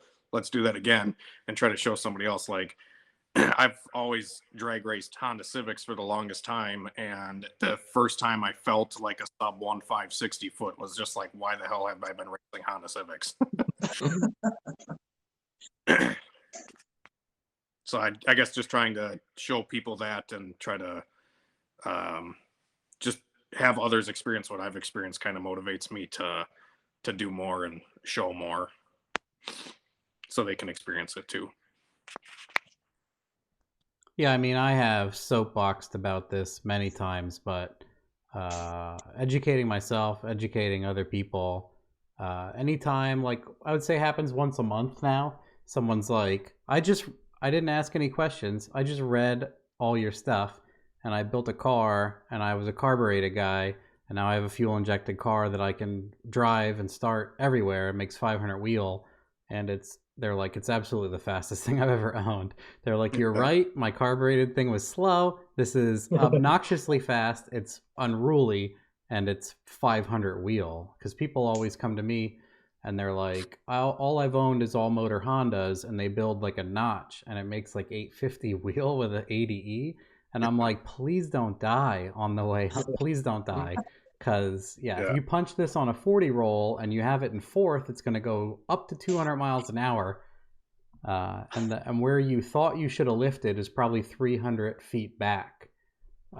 It's a little That's bit... how I always people too that like aren't experienced with turbo LS drag racing cars is I always tell them like, dude, just go like 300 feet and get out of it until you get used to the thing, because they're a handful. Yeah, not to be like egomaniac, but I think people see me do like an 1100 footer and they're like, I guess with that much power I can just jump in and do that. And I'm like, I was like, I would die if I figured out how to make that much power 10 years ago. I'd be dead. So it took me a while. Other people's another big one for me too. And that's actually funny. That's what got me into watching Hunter's channel, is because he got that Fox built and it was going like high tens, and he would just be like having a blast, like the best time ever. And I just like loved watching it because I know like how that felt. And I remember like, I'd make a really good pass or something and I'd just be, all happy yelling in the car afterwards and stuff. So, and I ended up like emailing him and stuff like, hey, do this. Like it'll go even faster.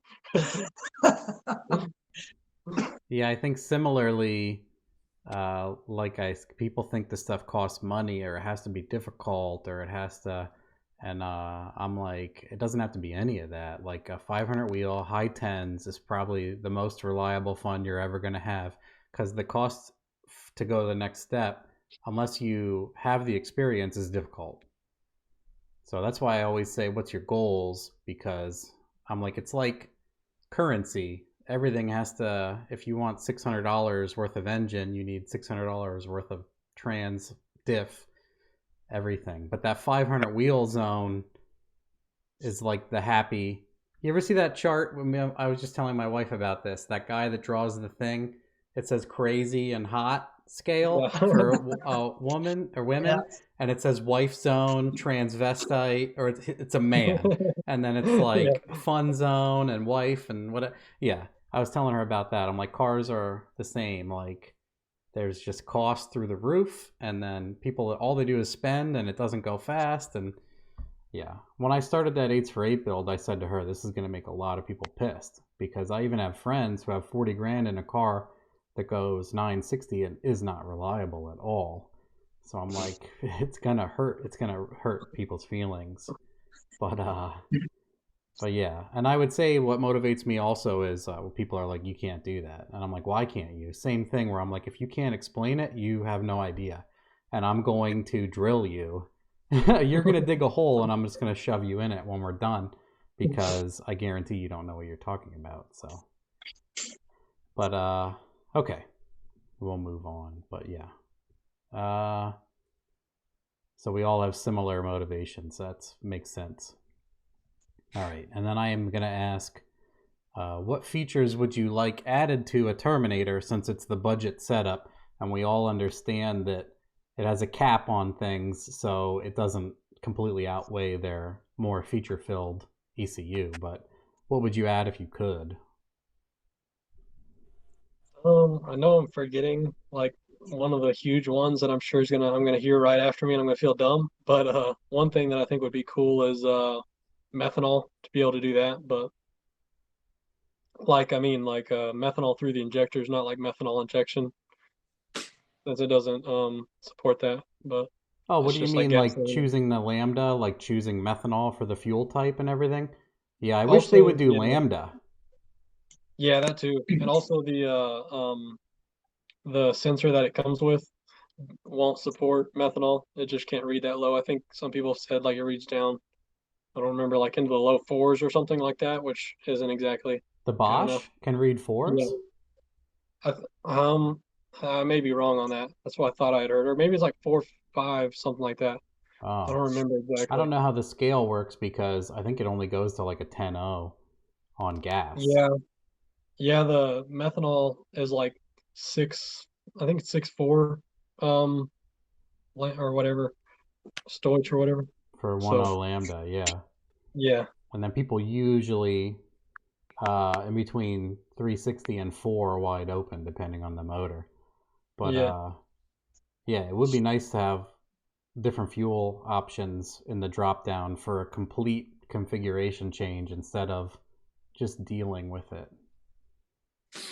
Any other ones? You can name more than one. that's all I can think of right now. I think the Terminator is locked to a Bosch sensor also. I don't think you can put an Yeah, NTK in at yeah, all. Yeah. I mean, that'd be cool, but then they won't sell any Dominators. yeah, exactly. It's Same thing. That's going to be the answer. That's going to be the tail of all these answers, probably. I Except was for, actually I'll going to go. terminate the NTK because it comes with the NTK to Bosch style adapter, but you can like unplug it as the NTK like spot. I was just wondering if you could run. Yeah, if you could run an NTK, what it would do. Like it just can't. It's not set up for it. I'm not sure. I've never seen anyone try it. So They won't let you choose the configuration, I think, at all, because it's one of those things where they don't want to give yeah, and it to you. I don't think you could rewire it or anything because then just like the scaling, I'm sure everything You it would just can't be do a too much custom of a pain. scale, yeah.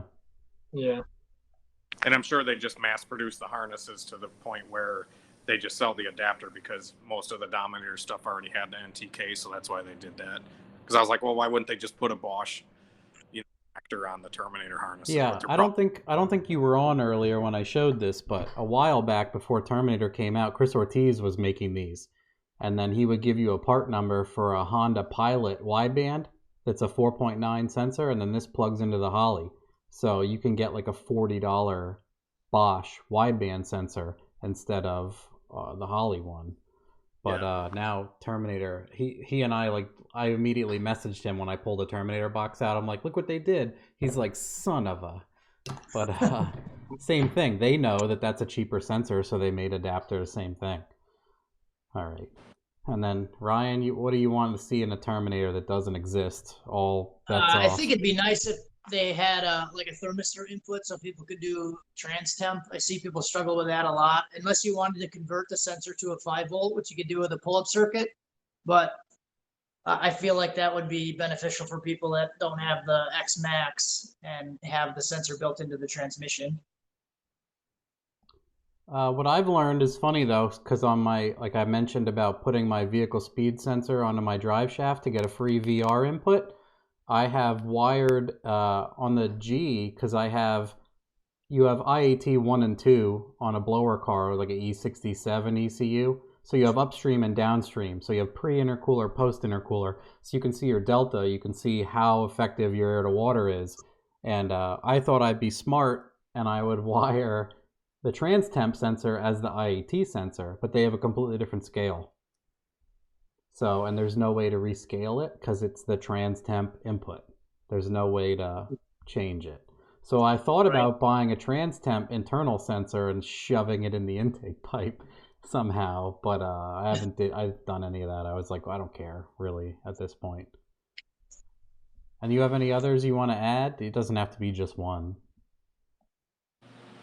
No, I think that's about it. I did test that with a trans temp sensor, converting it with a pull-up circuit to 5 volts. I never actually used it, but I did have the scaling right, and I tested it like in my radiator. I tested it and let the car run and warm up, and kind of calibrated it, and it seemed like it was working and logging trans temp. I just never put it in a pan. I wonder if that VR converter I have would do that. Convert a 2-wire input to a Hall effect output. Because then it's not a thermistor input, technically. I don't know. Yeah, if you could, if it's a 5 volt output, then Yeah. if it's 5 volt, it would probably work. Yeah, it converts a VR to a 5 volt.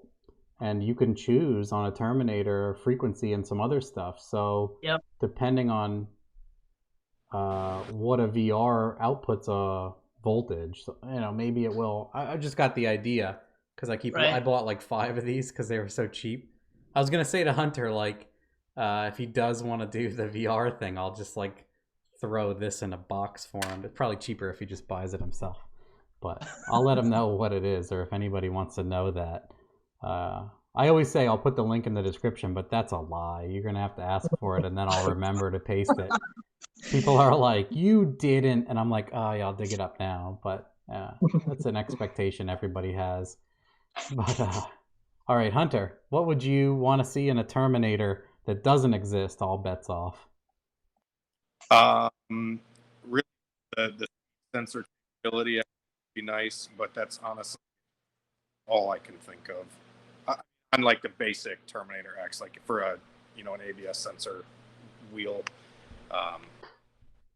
or like a TH400, how it has like I don't know if guys convert the factory cable or the plastic gears inside the transmission, if they convert those to like a Hall effect. I think, did anybody else lose him in the beginning? 5 seconds of that? Yep. Did you just say you want a vehicle speed straight in? Sorry. I guess, like I said, the only thing that I want to do differently on a Terminator is be able to run a speed sensor. But that's really the only thing I can think of. Honestly, I just tell people to buy it because it's the best thing since sliced bread for hot rodding. Yeah, I always tell people to buy the Max anyway, because it's only like $200 more. And then you can do, I love drive-by-wire. I don't know. I hate, it's so easy to use. Now I hate when I see like a SEMA build or something beautiful and it has this huge upper throttle cable that's just disgusting and everything else is so nice. I'm like, the wire is easier than that. So why don't you guys do it? I don't understand why everyone's scared of it. Like, because OE has moved to it. If it wasn't better, why did they do it? So I don't know. But it's incredibly easy to use. I've done like, what was ever wrong with your noise canceling is like super aggressive for whatever reason. Probably, I don't know. It's just because I insulated my garage too good or something. The garage does look nice, by the way. Thank you. What were you gonna say? What were we saying? I said drive-by-wire, and then I said always buy an X-Max because you never know when you want to do an 80E.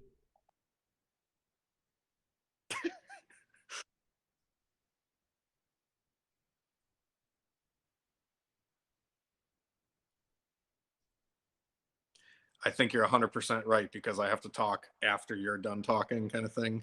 But I was saying, I may sound like an old school hot rodder here, but what was ever wrong with a throttle cable? I always like the feeling of a cable because I feel more connected to the engine for some reason, where I can always feel like little delays and stuff with a drive-by-wire car. And I guess I just don't like that. Are they all stock ECU drive-by-wire cars though? 100%. Yeah, I mean, once you don't have like a torque modeling setup and abuse mode and all the stuff set up, they are, Haltech did a video where they show the electronic blade is faster than 90% of mechanical throttles. And then what I always bring up is people are like, I'm afraid it's going to stick. And I'm like, how many people do you know that have a drive-by-wire car that has stuck? And then how many people do you know that have had a cable stick? And they're like, I've had a cable throttle stick personally once or twice. But yeah, like, have you ever had your stock Silverado hang and throttle on the highway or something, right? Right. Never. So I always throw that at people. I love throwing stuff in people's face, but Yeah.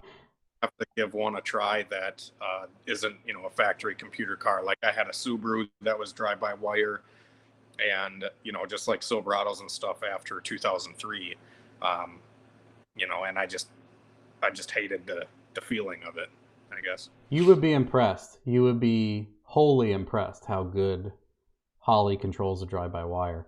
And then I've done a bunch of remote tuning where you can set the throttle stop for the idle. You're not spinning a screw and resetting the TPS, or you can just set the idle speed. And then like the G can make like 25% throttle. It makes 7 pounds of boost, and it's a stick shift car. So it can be very lungy. So what I have is an exponential curve on the opening rate. So 30-40% throttle is only 18-20% opening. So it drives like my Kia down low. So you can do stupid stuff like that. And then with traction control models, you can have it pedal the car and just all sorts of stuff like that. It's actually much easier, much nicer. And I've used like 6 different GM pedals now. The throttle feel on the pedal is great. It feels like the regular truck cable, but then you don't have to worry about anything. And then the throttle response is incredible. And also, if you want to swap your throttle, if you want to try 5 different throttles, you don't really do anything. You just plug another one in. And it looks super clean. Yeah. So there's almost no negatives other than if a drive-by-wire throttle is expensive, but you can get a lot of them for free that are fully capable. So yeah, I guess I'm basing a lot of my opinion off of factory GM stuff, because I've replaced like a dozen factory throttle bodies that have gone bad, and like I said, I just go back to the saying of like, I've never seen a bad cable one. yeah, it's all with what you're comfortable with, but I used to be the same guy.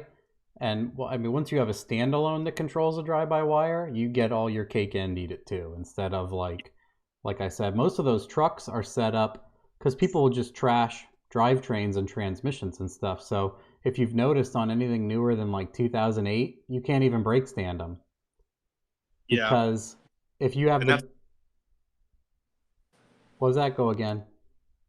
And that's what I don't like, is like, it feels like the drive-by-wire stuff is just kind of taking the human interaction out of it. And I guess that's what I kind of don't like about drive-by-wire stuff. It's to stop people from doing burnouts in U-Haul trucks. Yeah. Because they understand a lot of those, the throttle doesn't open until like 2500. Because a lot of people are like, man, I stuffed this thing out of a light and it doesn't go anywhere until whatever mile an hour. And they're like, my 95 TBI 700R4 truck would boil first and second gear on a stab. Why was that truck better than this truck? And I'm like, well, that all of that is why. It's cheaper to neuter people's throttle than it is to replace a tranny at 40,000 miles. All of that. But yeah, I mean, yeah, it is a thing from a factory standpoint, I suppose, in that essence, because you're not having people coming back with blown transmissions and rear ends and all of the above. Warranty claims are significantly lower with the neutering everybody with torque management. I shouldn't say torque management, because you need torque management. That's like what Ryan's using to keep a 4L60 and a 6L80 and all that stuff.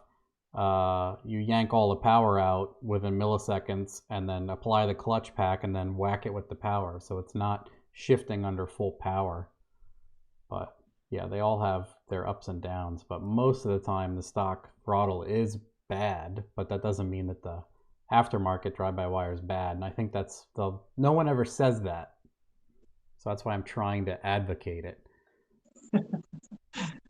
And then what features would I add? Well, a bunch. I think Holly regrets asking me to partner with them because they they sent me that Terminator, and then I wrote like a list of 40 things that I would like to see.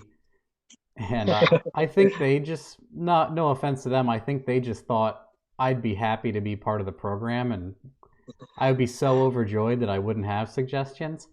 But I'm such a jerk that I had so many, and I had like a call and email with a few of them, and I'm like, this thing's fantastic. It's the best thing there is for the price. But you guys should do this, and you should add this, and you should change that. And having Dome without map-based targeting is retarded, because people that are moving into an entry-level system don't understand how Dome works, don't care, and are never going to set it up. And I kept like, and they're like, go away, dude. Go away. Stop it.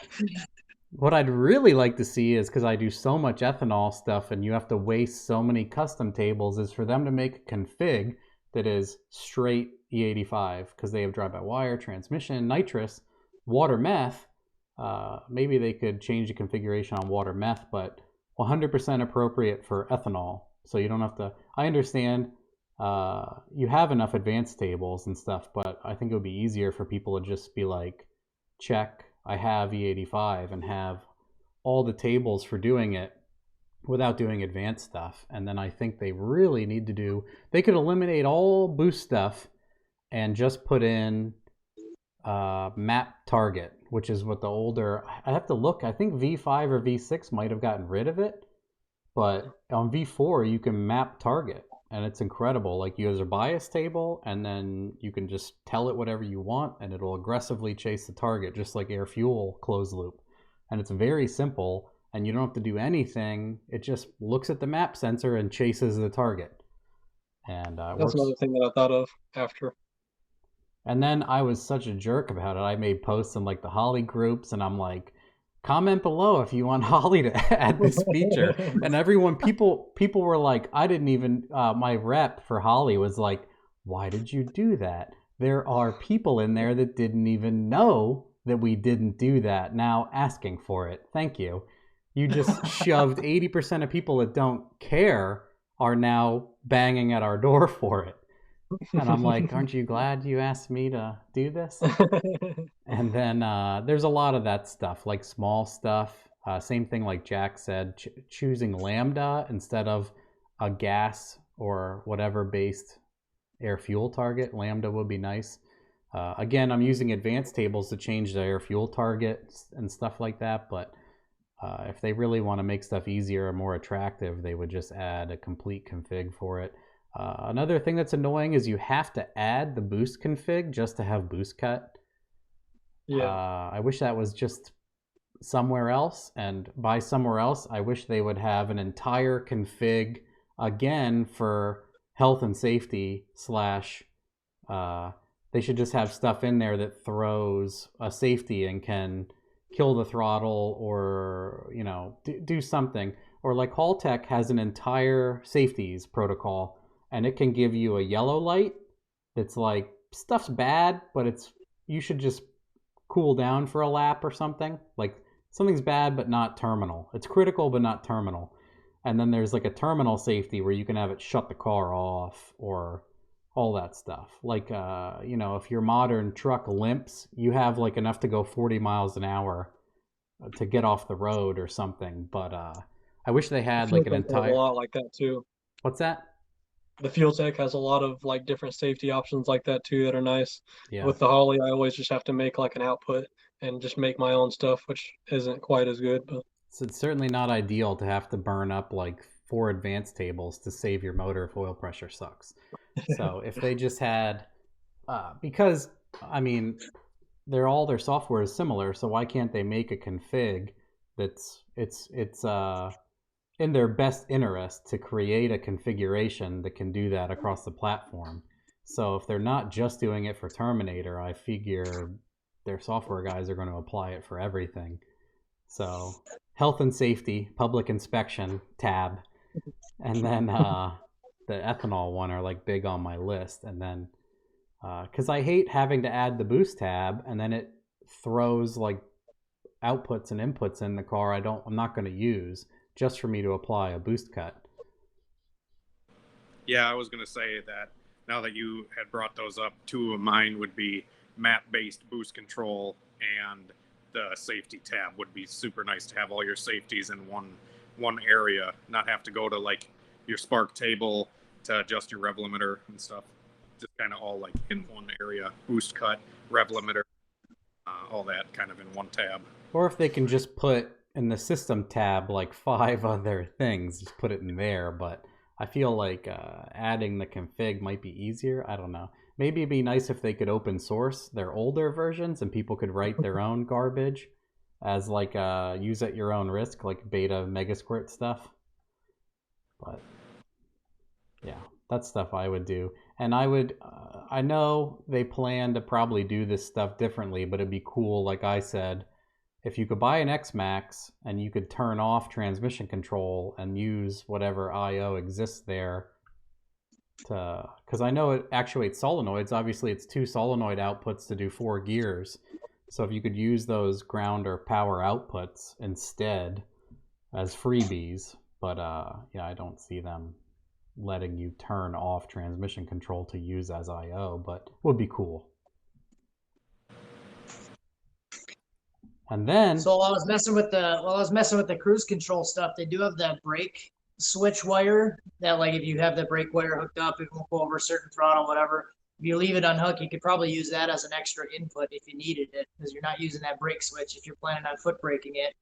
And you can still select that brake switch from the drop downs if you needed to use it for something else. yeah, do a virtual switch. That would be cool. Right. I didn't think of that either. Yeah, so if you needed one other input, you could probably use that brake switch wire. All right, now I forgot about it. We have a bonus round here. The YouTube questions, all the Facebook stuff conglomerate was on that notepad file. Now I have all of the YouTube questions. So round 2. This guy says, knowing that the LS bottom end is nearly bulletproof, what do you feel is a limiting factor to make more horsepower with your past or present engines? On my fresh build 4.8, I've installed a Gen 2 7875 from Hunter, and I'm thinking that my Achilles heel will be fuel volume. He only has a 340 and decapped injectors. What fuel system would you recommend to max the turbo's capability? And at what point should I get rid of the OEM coils? Well, we answered that at length. So I guess we'll go to Hunter first since he's asking. I feel like the perfect fuel system combination to max out a set of, the perfect fuel system combination to max out a next gen 7875 would be Snake Eater 1500s and like a Magna Fuel 4303. Because I was on my car, I was actually, I think like 90% duty cycle on the 1500 with E85. That was also with like a subpar pump. Yeah, so I think what you said there is he's asking how to max out a Gen 2 7875 as a fuel system. So we'll go to Jack now if he can offer input on that. Not exactly on that exact setup, but I could tell you that I maxed out 3 450s and 2 10s on my little 4.8 trying to blow it up. So with a E85, so they definitely can take a beating, and you need a ton of fuel to try and kill one with actual just like overpowering it and not just a mistake. And then Ryan.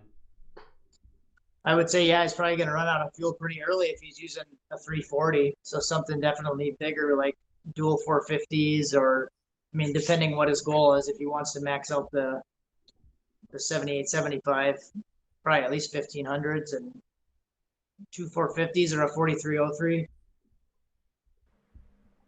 Yeah, and then I know that turbo can do like 900 wheel through an auto. So if you're going to use gasoline, you're not going to get there unless it's race gas.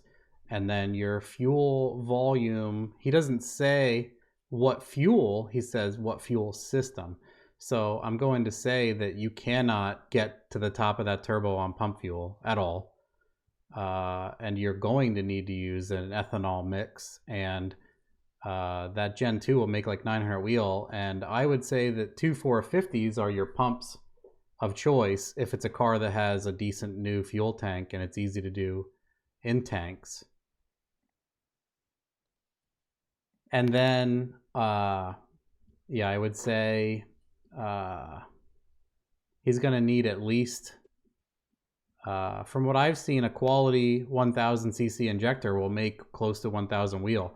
Because a bunch of cars I've done, I think a lot of people underdo their pumps. So they're at a high duty cycle even on like a 1000. But if you overdo your pumps, it's easy to do. Just do more pumps. Even like my buddy Brett has a Gen 2. He made 800 wheel on like 68% injector on like 68% ethanol. So I would say twin pumps and 1000cc injectors will make 900 wheel at the bitter end of 450s. Your fuel system, the 450s will do it if your lines, return, everything else is perfect. Because I've run into people where they, on a single 450 on pump gas, they're out of fuel at 500 wheel, which should not happen, but their flow and system and everything else is wrong. So they're not fully utilizing that 450. So I've never capped two 450s, but I assume it's around 900 wheel just based off of what a single one can do. And just because a single one can make 550 doesn't mean two of them makes 550. You're losing a percentage. So if you want to make 1000, you should go to 3. If you want to be just under that, take your chances with 2. But 4 ethanol. And then also in my area on our flex sensors, most you get is 60s to 75%. So if people are getting more than that, it's going to tax the system harder. So I also say to people, if you're hitting the limit of it, water it down with gas, because 50% ethanol is just as good as 80. You're just using more of it, unless you have like a radial versus world card where it would make a difference. But yeah, so two 450s and 1000s will do gas and ethanol, which you're going to need ethanol to make 900 wheel. So yeah, I soapbox there. Yeah, pump gas definitely won't make over 500 wheel horsepower reliably, in my opinion. Nope. And then maybe you guys can agree, but in this area, last 5 years, pump gas has gone way down in capability. Yeah, like it goes bad in like 60 days. And then I used to make, on pump, I could make a good percentage more power 5-6 years ago on cars. And then now it is not as good. And then, okay. So we'll move on to the next guy here. He just lists.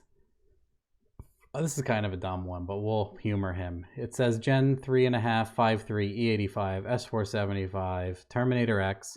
He wants timing numbers versus PSI and target air fuels. And I would say that's too complex to answer. Download one of my tunes and look at the map. And take 6 degrees out of it everywhere and throw a half of an air fuel point at it to get the car rolling. But yeah, it's too hard to answer, honestly. Everything. There's too much to it. The table is gigantic, so I can't just be like, "Durr." Just like, okay, let's go here. Yeah, you just can't list just every cell. 16 here and 8 here and interpolate. No, it's not that easy. Okay. So there's also a lot of variables with the setup too, like the engine and everything else too. It'd be different for. If you're choking a setup, it's not going to take the ignition. Blah blah blah blah blah. Some cars are fuel sensitive I've run into, and some are not. So some, even with the 85 making 750 rear wheel, 11.3 air fuel makes the same as a 12.3.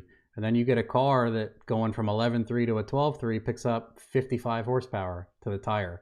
You're like, okay, that's significant. So, all right, this one's kind of funny. What brand and weight oil do you use? Matt used to say whatever's cheapest at the store. But for some reason, I'm thinking that has changed. All right, so we'll start with Jack. I always used VR1 20W50, but I got a lot of it whenever Amazon screwed up and put the price like way down. So they do that frequently. I've seen people are always on sloppy like, buy this right now, and then it gets sold out, and then they're like, they have to honor the price. They're like, fire the guy that mistyped. So That's what I use in all the vehicles too, is the VR1 2050. For like engines I care about, I always run, I actually am kind of a Schaefer's oil dealer, so I like running Schaefer's 2050 7000 series racing oil, or like Brad Penn. I feel like Brad Penn and Schaefer's are kind of both really, really good oils. I just like Schaefer's a little bit more because I can get it for like, it's like $7 or $8 a quart. So it's, and I've never really had issues while running that oil, so I think it's a good oil. Otherwise, I run Brotella T6 and a lot of stuff that I don't care about so much because it's $15 for a gallon. And then I will say, I buy Rotella in like a 10-quart jug, and I put it in everything I own.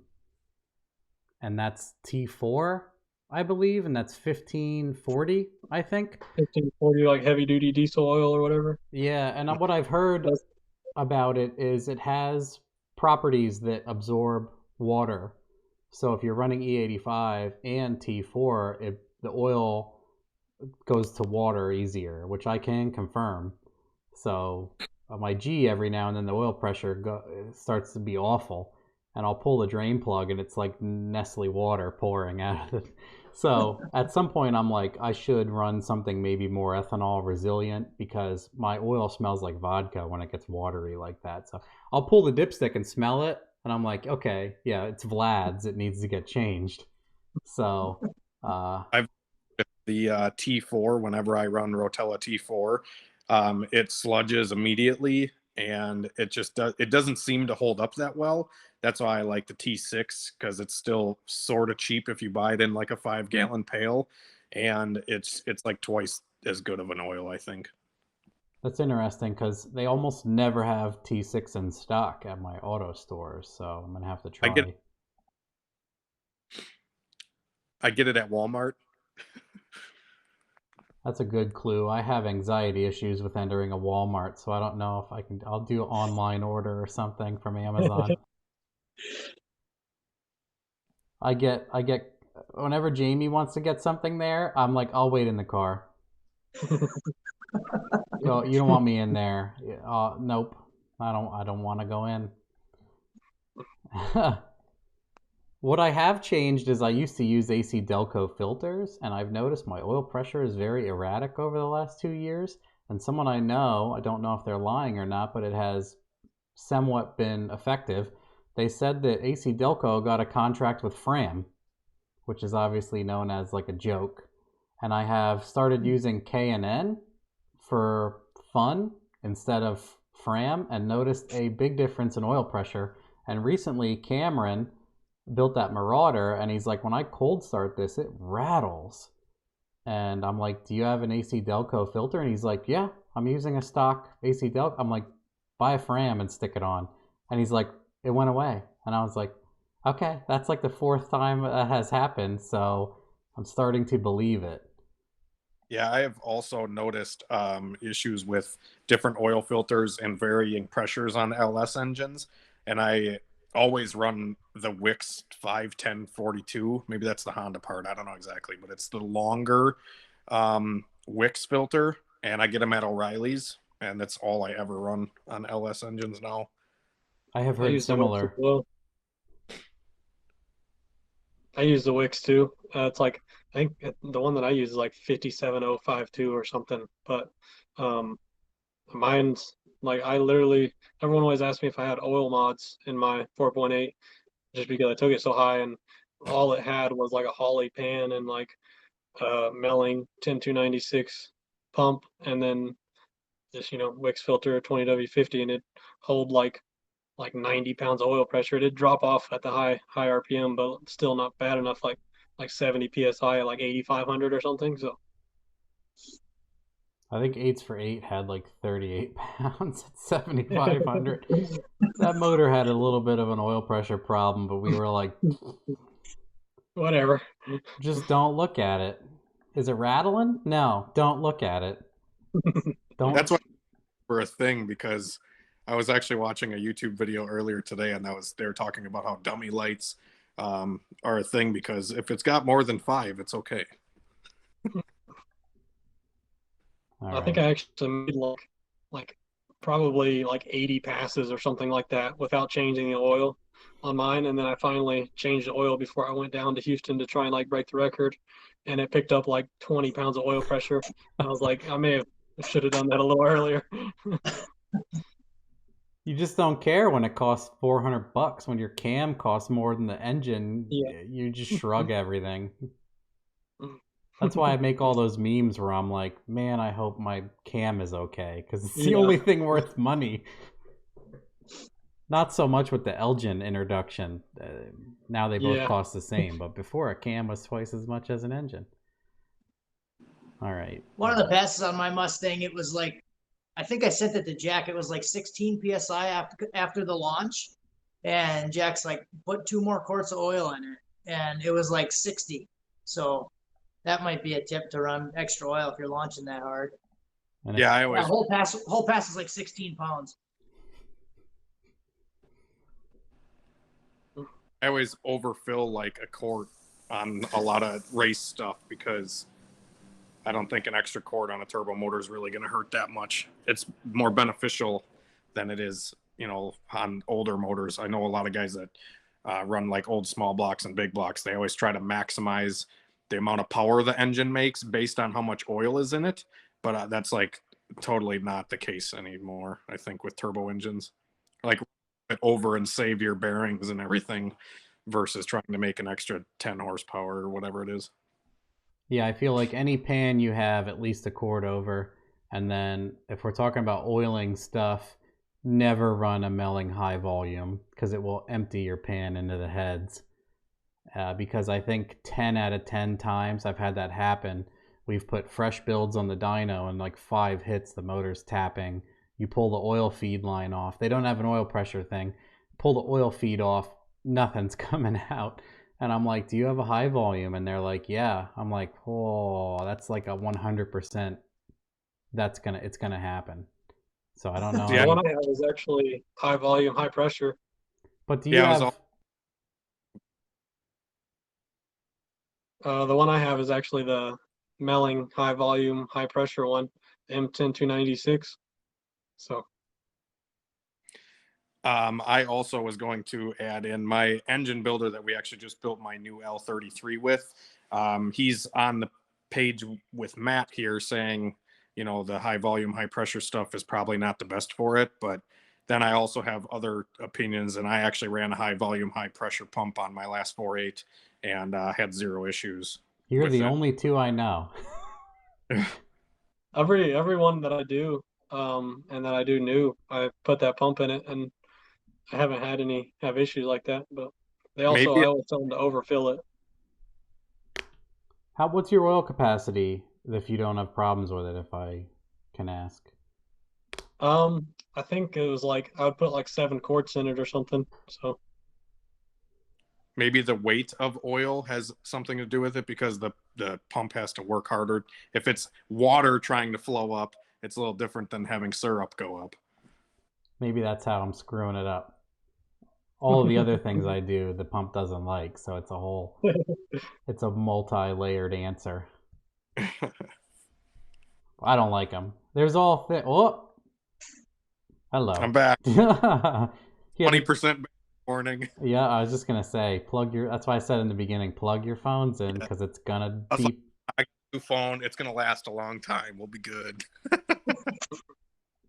And then we'll go to another one. Oh, is my goal attainable? The budget wasn't. A 96 Caprice. Well, throw that out already. Those cars suck. 5.3, don't BS me. Cast Gen 1, 7875, Walbro, single 450, 80E, Circle D, triple billet, 308. Any 308 gear isn't going to do anything. Street tire, 4,600 pounds. Can I trap 130? Maybe a 10.5 with gear and tires. Yeah, the gear is awful.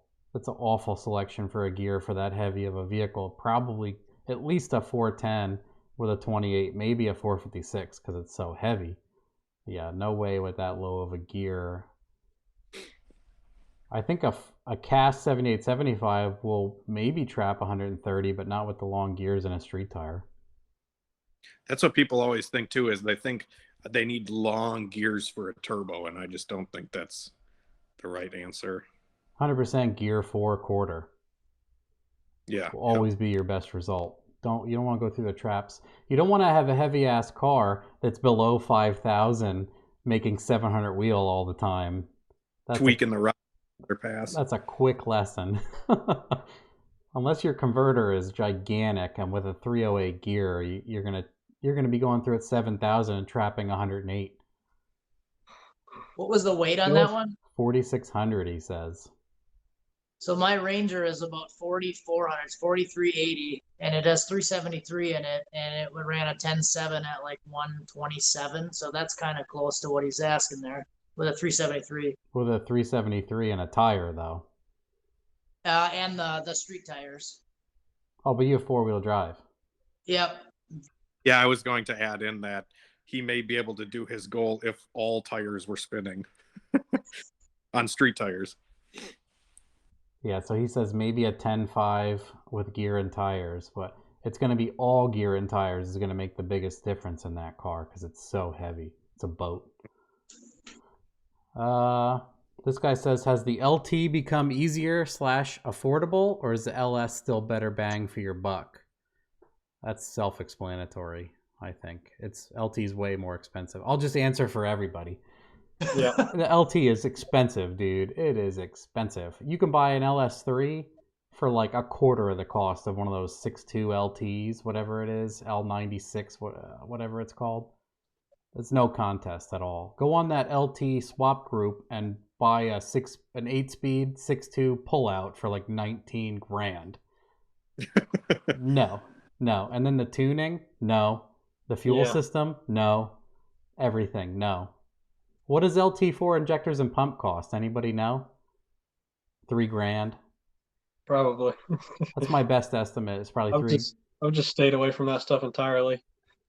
Maybe in a long time. I think it's getting slightly more affordable because ICT Billet is making that adapter plate that goes from the LT intake to an LS7 intake, and you can actually run port injection and simplify a lot of stuff. But it is a fantastic engine, but it's like a Coyote. Maybe more expensive than a Coyote, maybe. Not enough benefit swapping to it. Like, I don't honestly think there is really any benefit for a performance application, really. He's saying economical or better bang for your buck. Absolutely not. Oh, yeah, not even. Yeah. We're giving that 2 thumbs down. Oh, okay, this one's pretty good. Checks to perform on a motor before you pull it at the junkyard. What are deal breakers on a junkyard motor? Obviously, hole in the block. That's what I was going to say. I'm glad he brought that up. What conditions should you give up on the motor and pull a new one? And also, any tips for looking for an 80E? And can you do any bench testing before putting it in? I would just put that one on Matt because just about everything I've learned about that has been from him. So I would think make sure the crank turns over freely and look for something that had a hood on it or the hood was closed. Usually if the hoods are open or they're off, they're kind of destroyed or there's water and stuff inside of them.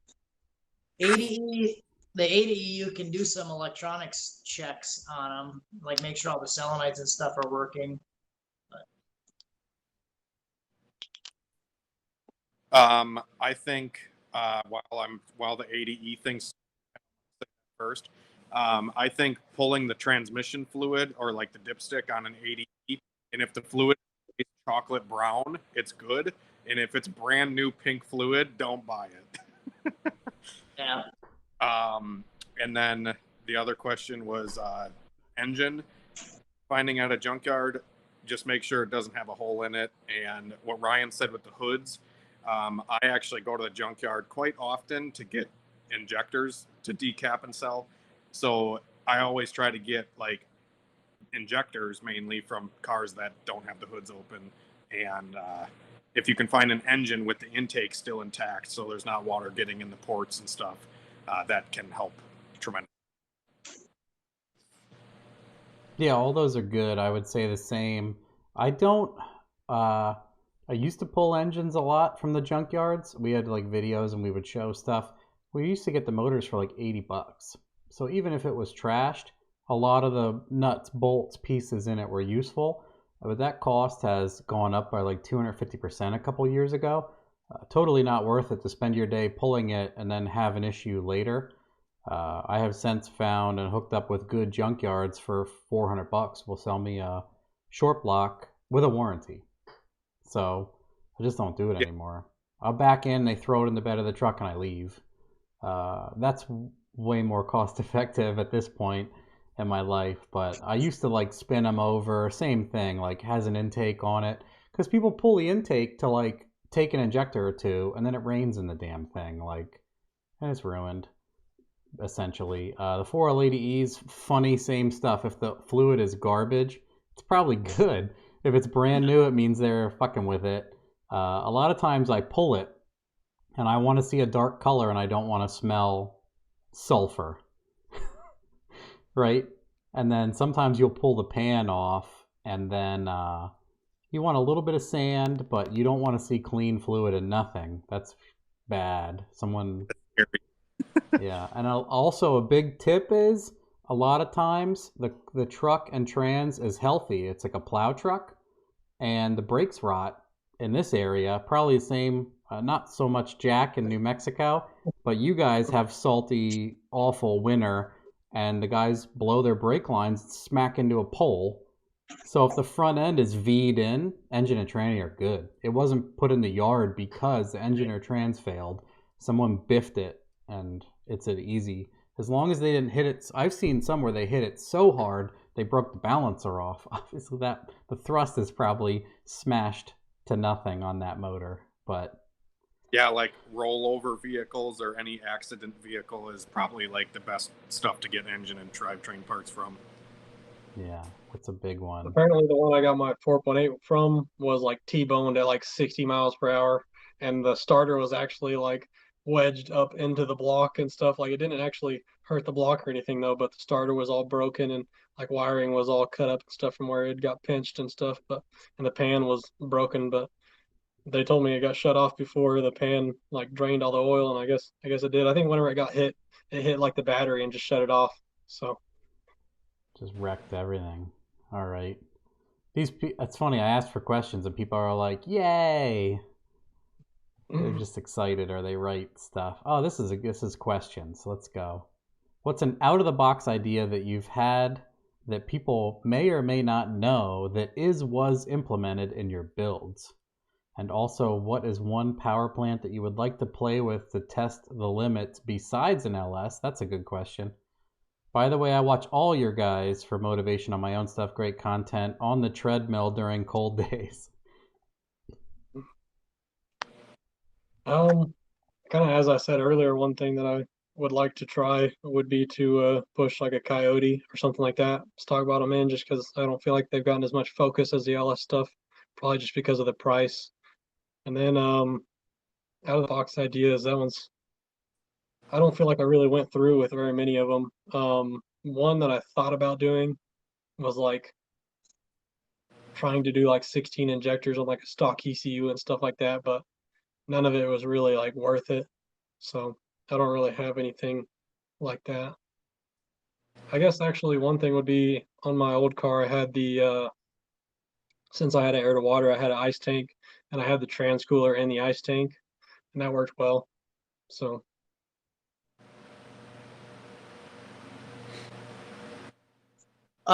Maybe out of the box idea would be the heater setup that I have in the Ranger. I use like a boat bilge fan. It's like a 4-inch bilge fan. It was like $20 on eBay, and then I TIG welded an aluminum box for it, and that's what I use for heat. I ran the lines to the heater core, so it's using the factory heater core, and then it's just like a $20 fan and a TIG welded box. So then I put heat back in the truck.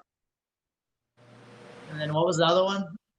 A motor that you would like to play or test the limits on besides an LS? I think maybe a coyote. They seem like they're doing really, really good. Like that one went like 7s, and it was complete factory unopened. It seemed like they're pretty good motors. Yeah, I feel like, I mean, some of those put down 460 wheel, 475, and they're like the crappy Gen 1.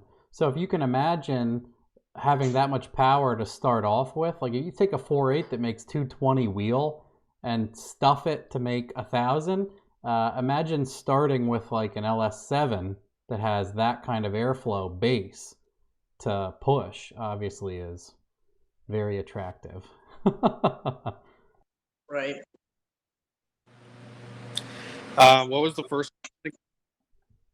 I was going to say earlier, I'll reiterate because those were 2 long ones. Out of the box idea that you've had that people may or may not know or people may have not implemented in your builds.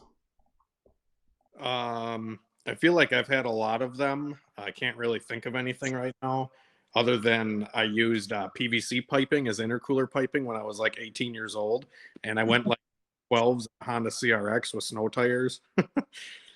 So that was fun, I guess, and it worked surprisingly well. 20 pounds boost. And then a power plant that you would like to mess with besides an LS.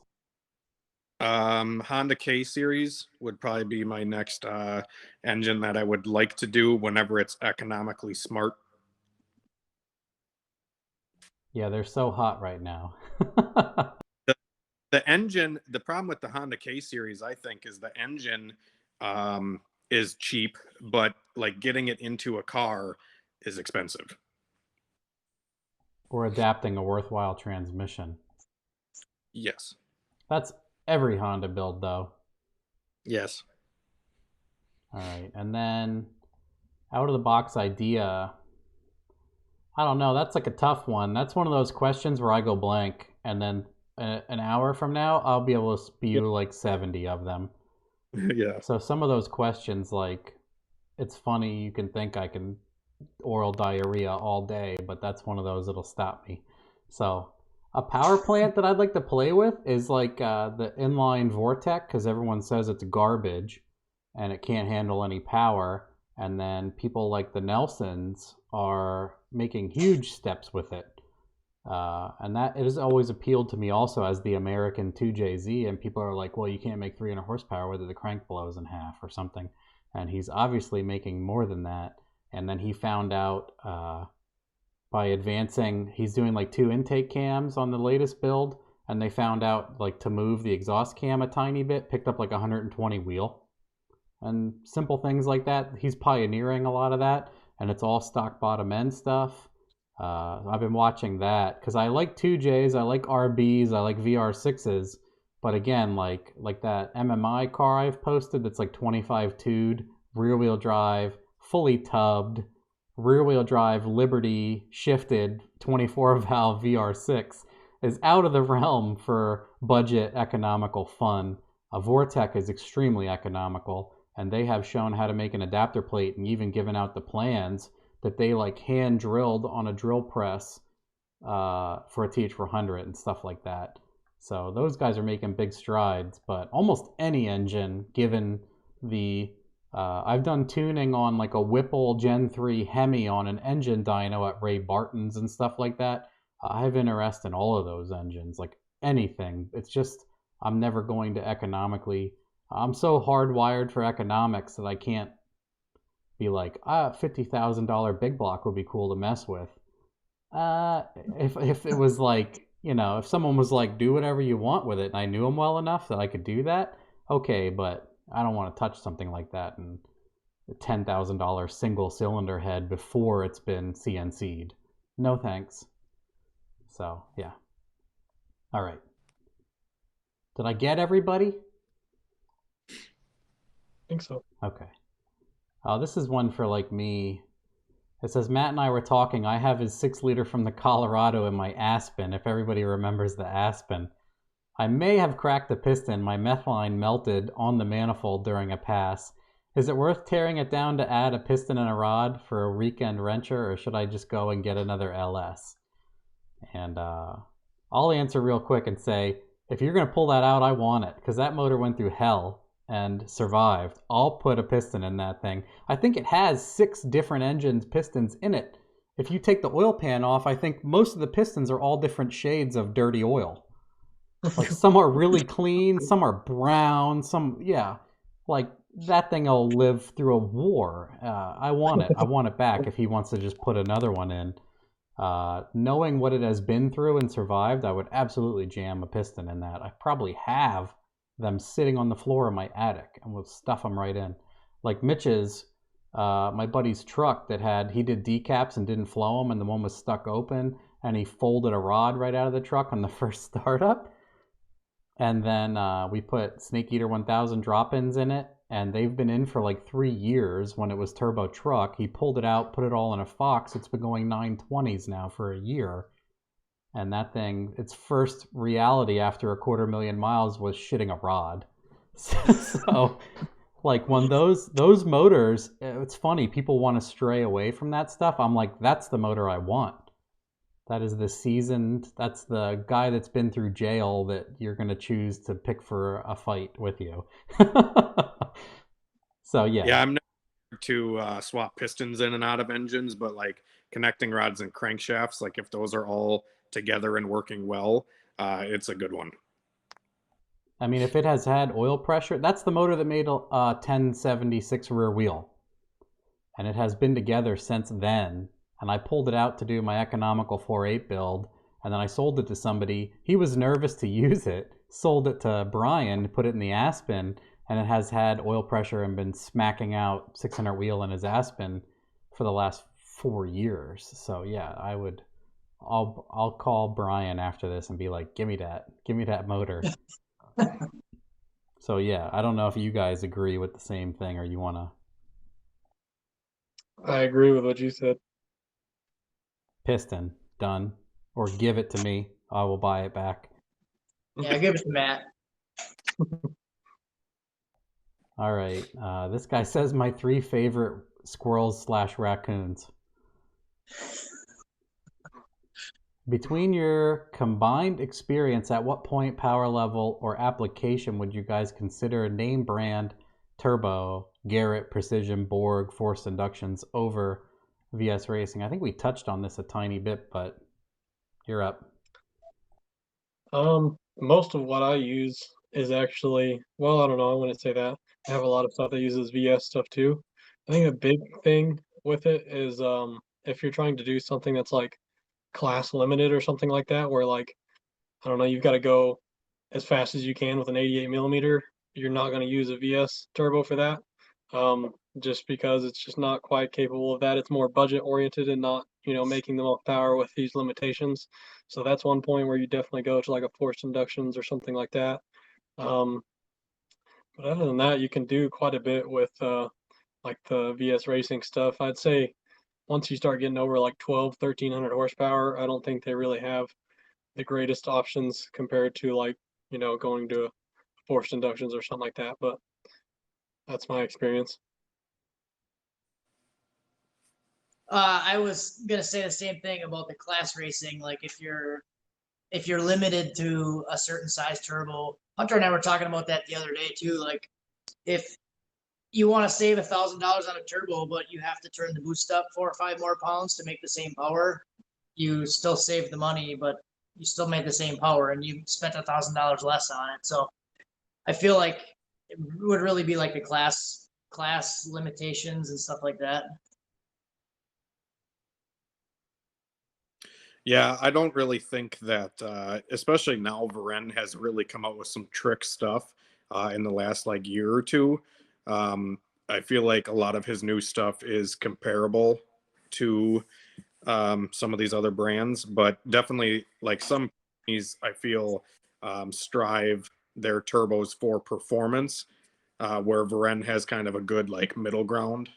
So if you're trying to get every ounce out of a 62 millimeter turbo or whatever, there may be a better option, but you may sacrifice like other areas like reliability or something else.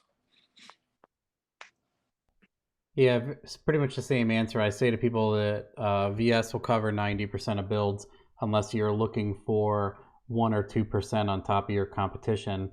And that's where, like, Jose can make a turbo in a day. So if they can bend the rules to create a class killer and you need it, then the weekend, he can do it for enough money. And there's, obviously, that's a great market. And I also think that if you absolutely need the power, I don't know Garrett's very well. I know a couple years ago they were kind of playing on their name and the turbos weren't that great. And they were kind of like, we're not fixing the turbo and we don't have any problems because we're Garrett. And then that eventually wore off and people were like, they're actually garbage now, so stop. And then Precisions, like I said before, Precisions are absolutely the fastest people are running Precision. But then, in my opinion, and that's shared by a lot of people, not just me, Precision is the reason why you need a straitjacket on your compressor, like I said to you guys, and why you need titanium cross bolts in your turbine, because the crowd's at risk if you're running a turbine or Precision.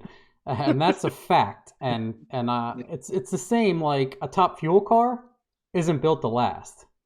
Same thing. And I wish that people would just say okay to that more often. I get it. You're spending a ton of money on the fastest turbo, and if you can just admit it's not as reliable, just like any high-end anything, I just don't like where people are like, I've run it for 10 years.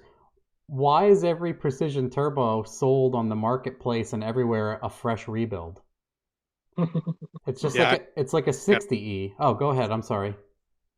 Yeah, I've had numerous like Precision turbos this year alone that just like exploded for no apparent reason. And it's a violent death. Yeah. So, and trying to do one for any any warranty support is really tough. Yeah, they're like, our turbos don't have a problem. It's you. And then you're like, it's still puking oil. And they're like, a restrictor. And then you're like, it's still puking. It has it. And they're like, you're an idiot. And you're like, I'm so glad I spent double the price on your turbo. Thanks. Yeah. And that's one thing I'll say about Jose. Excellent customer support, great turbo. You know, I would say VS is catching up to everybody, which is why I always tell these guys to stop talking shit. Because while you guys are talking shit, Varen is working 24 hours a day and he keeps making products that are approaching you guys. And they do the same stuff like you guys mentioned. They'll do a test and they're like, oh, 4 pounds less, I made the same power. I would hope so. He is a specialty turbo dealer and Varen is Chinese junk.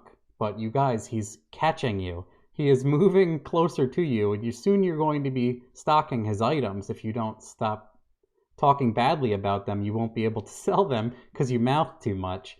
And I'm not like a huge, everyone has to buy a VS turbo, but I'm like, majority of you guys don't need a $4,000 Pro Mod. Majority of you don't need a $1,500 to $1,800 turbo from Jose. I've run Forced Inductions turbos.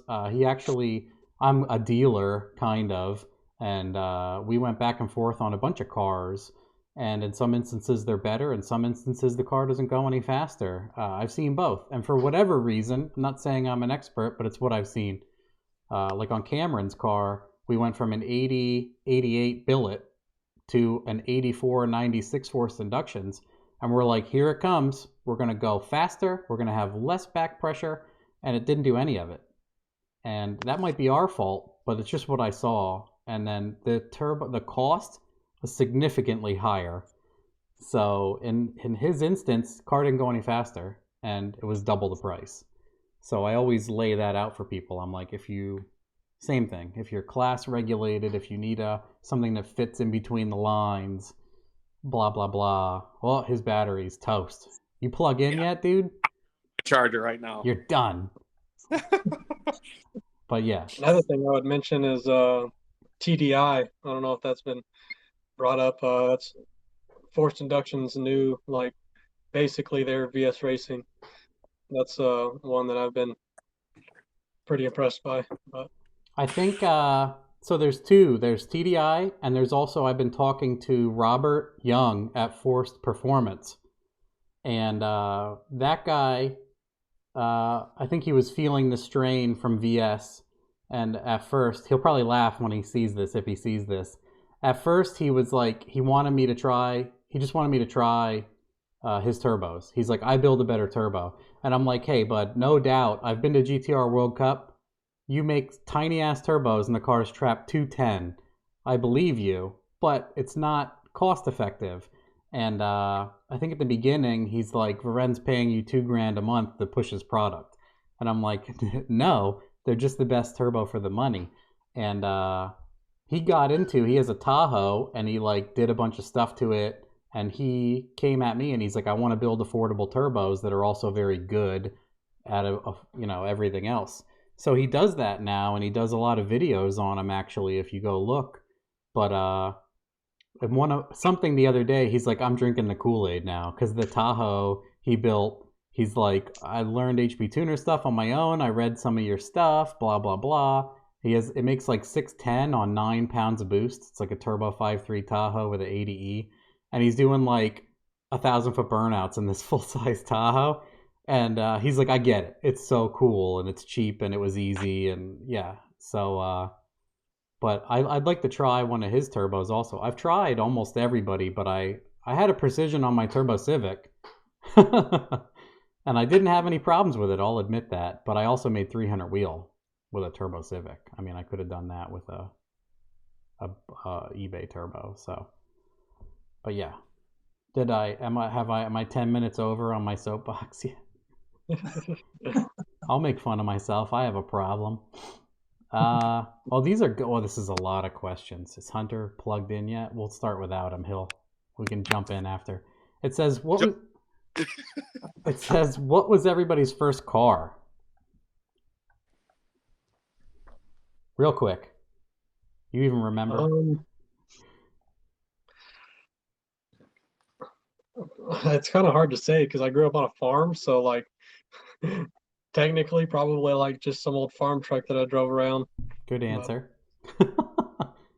Like an 82 Ford F-150 with a straight six. No, you always went with the S10 or the Ranger. They were always pretty indestructible.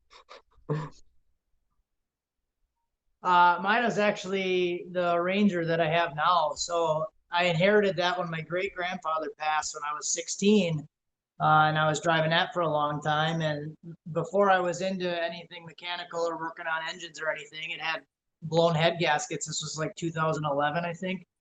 And head gasket was bad, so I sold it on Craigslist for $500, and then kind of got into engines and stuff like that. And then I decided I wanted the truck back. So I ended up finding it and buying it back from the guy who owned it and fixed it up. And so now I have it. So that was when I was 16, and I'm 34 now, still have the truck. So that's why on the channel, that truck's kind of going to stick around for a while because it was my grandpa's truck. So that one will be here for a while.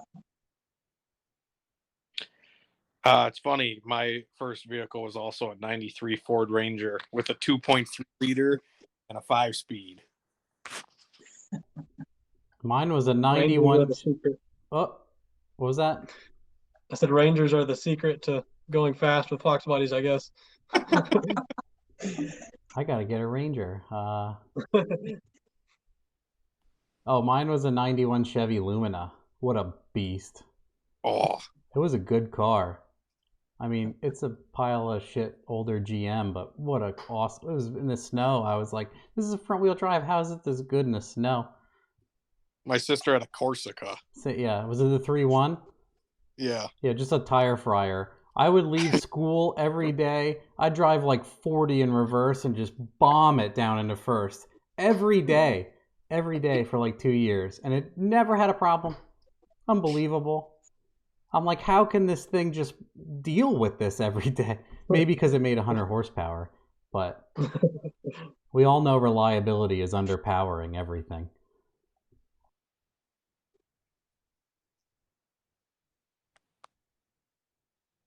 Second question is, did any Escalades come with a 4L80E? No. Nope. That's a quick one. No, I don't think so. We'll speed round these. He has a couple questions. Does a stock Honda K20 hold boost? They are dirt cheap in Europe, and I mean, all you have to do is look up a bunch of K-series videos. I'd say they make like 600 pretty easily, but tranny ain't ever gonna take it, and then after that, it's expensive, right? Yes, I would say 400 is the limit of most of those transmissions, correct. and then 600 is the limit of the engine without work. 600, you can get like 3 passes out of a transmission. That's what I mean. Like people are like, oh, someone's made 700. Yeah, he didn't do it. He didn't make a pass. It was one dyno hit. It was probably on a Right. hub dyno with the correction blasted. So I'll make a lot of people Higher than unhappy crank with that horsepower. comment. What?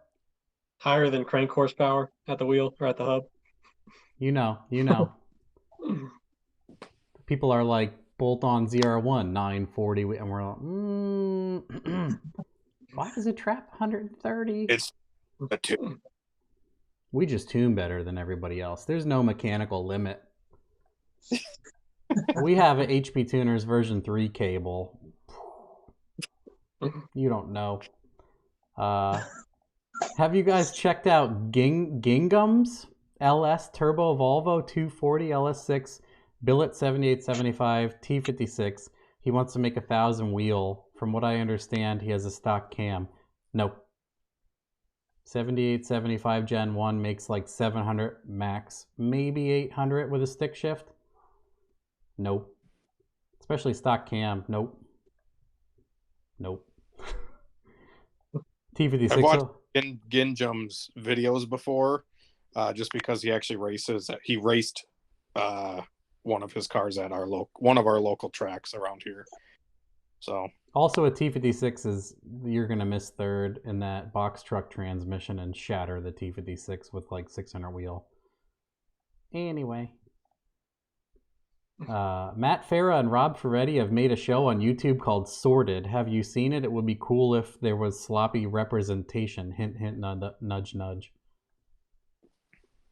I don't know anything about it. Maybe I'll look it up if I can remember. Sorry. This might be completely hypocritical of me, but I can't watch Matt Farah videos. I can't. I don't mind him. He's like canyon driving, and he's like, this car's great. He's the same response for every vehicle. And then he like doesn't even bark the tires most of the time. And I'm like, I want to see someone thrash something. Like I've had a lot of motorcycles, and when a Super Duke came out, I'm like, man, I want a Super Duke. And people were like reviewing Super Dukes going 40, and they're like, brr, oh wow, this is so scary. And I'm like, I watched like 40 videos, and I'm like, these people, I never say this word, pussies.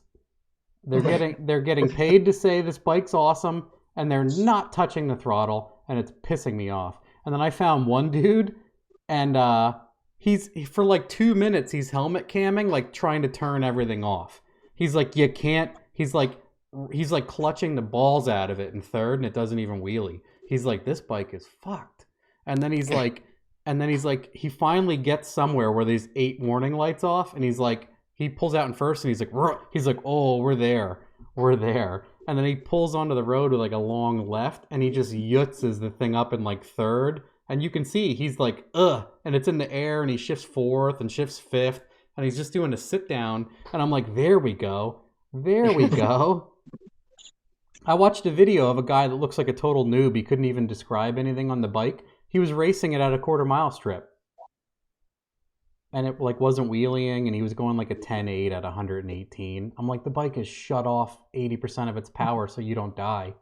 That's not entertaining at all. I have pictures. My friend, I took my Street Trim B King to the track, and I literally launched it like a 6-foot wheelie, and then I carried like an 8 o'clock sit down all the way through the traps, and I think I went a 990 at 140 something, and I never touched the front wheel to the ground, and I rode it to the track like that. I had like Dickies on, and my ankles shooting out of my shoes, and a leather jacket on, and they were like, you need to go. I was like, I only got to make one pass, but yeah, I hate that. Anyway, whew, geez. Feel free to skip questions. Numbers man from Sweden, the land of turbo Volvos, street racing, and alcohol. He signed off. That's nice. Oh, this one's kind of I think you're all going to agree with me on this. max power on E85 with decaps, max horsepower on E85 in a single 450. Will they get to 600? Which Hunter knows, and a bunch of you know, decaps vary largely in, some of them are 100 pounds, some of them are 70, 60 pounds. So it all depends on how much alcohol content. A 450 pump, 600 is like bleeding edge. If it's a stick shift car, probably, and the decaps are big enough.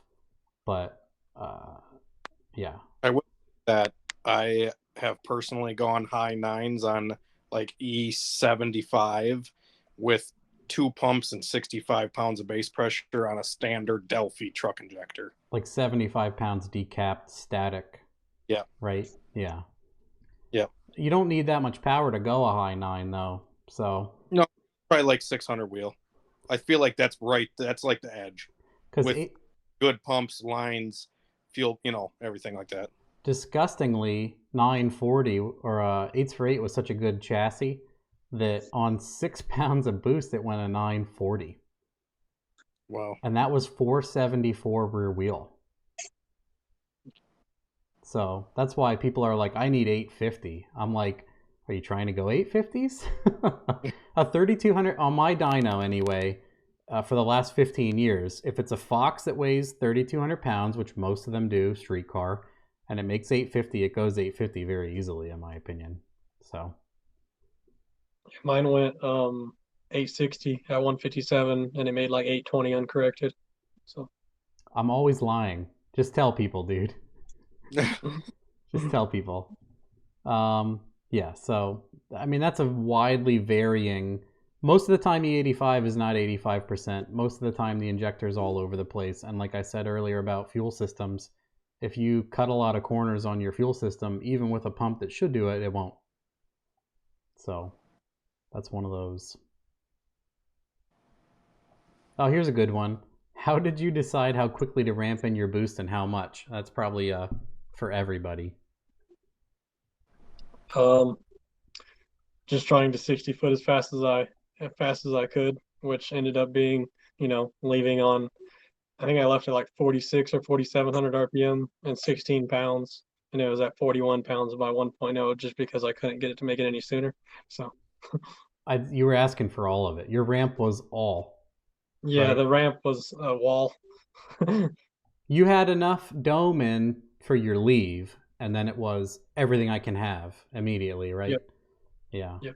That's what 8s4 8 was. It was 13 pounds, 3,500, and then as much as I can, please.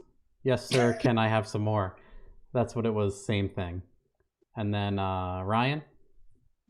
I didn't really have a boost ramp, but I did have really soft timing. So I think because I had the Gen 3 rods in it, I had really soft timing down low. So I think I was more using like a timing ramp than a boost ramp. So it was all the boost, but then it just tapered the timing in.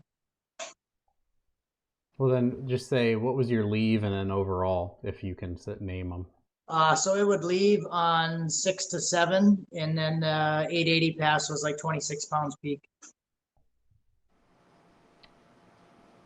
And then Hunter? I think that's a question that's asked a lot, at least with stuff I do, is people always say like, how much boost ramp do you have? And I just think it's just all of it all the time when you're at a racetrack. Like if you're at a racetrack, you can give it all to it all the time. Whereas if you're on like a street, like an asphalt, just garbage dirt road street, then you maybe have to ramp your boost in over 3 seconds or whatever. But if you're at a racetrack, just give it all it's got and dial in the launch RPM, not the boost ramp, because you got to get the tire to hook immediately. And if it doesn't hook immediately, a boost ramp's not going to help. Yeah, I would say for similar advice, you want enough boost and RPM to not wheelie violently, but to get your best 60 foot.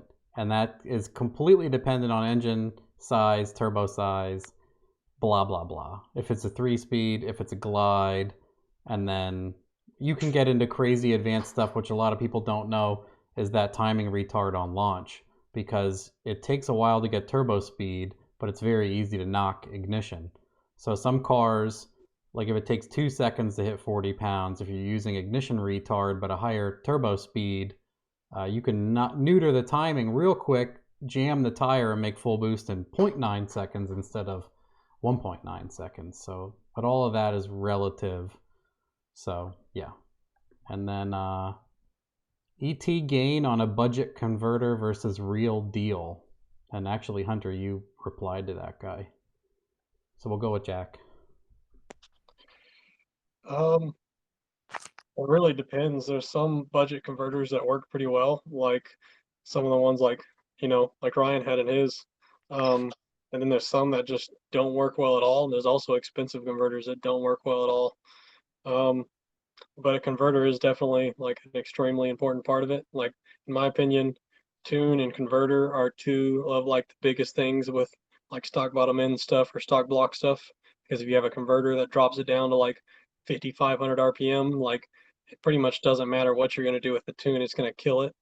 But you can also not know how to tune as well if you have a converter that doesn't drop in under like 6,500 RPM because it keeps it out of the torque. So I don't really have a exact gain on that, but going with a well-spec'd converter that is right for your combo is like well worth it. My answer might be a little strange because I had a hand-me-down converter from Hunter. I think we traded something or whatever, and then he gave me his old one, and it was just it was like the Summit nitrous converter, like that $360 converter, and it seemed like it worked pretty well. So that was the converter I had in the car the whole time.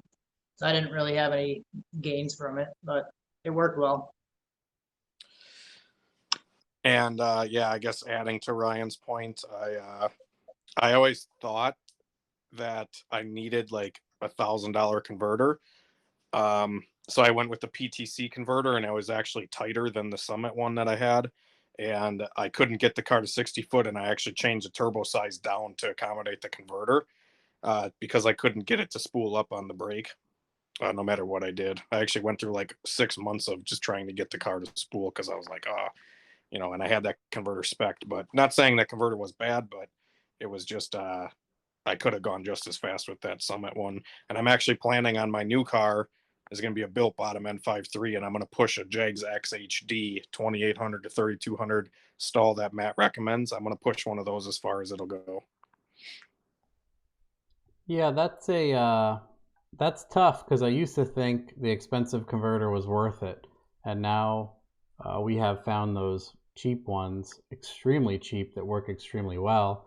And then in doing that, again, not to be like egomaniac, I've found cheap stuff that has forced larger companies to produce cheap stuff also, because like the Jags one that works, you would think it would be a joke, is incredible for a certain weight and horsepower. Just bought. What was that? I said I have 3 of them right now that I'm using. I think it's $375, but with a decent coupon, if you wait, you can get it for like, I think Mitch paid $327 shipped.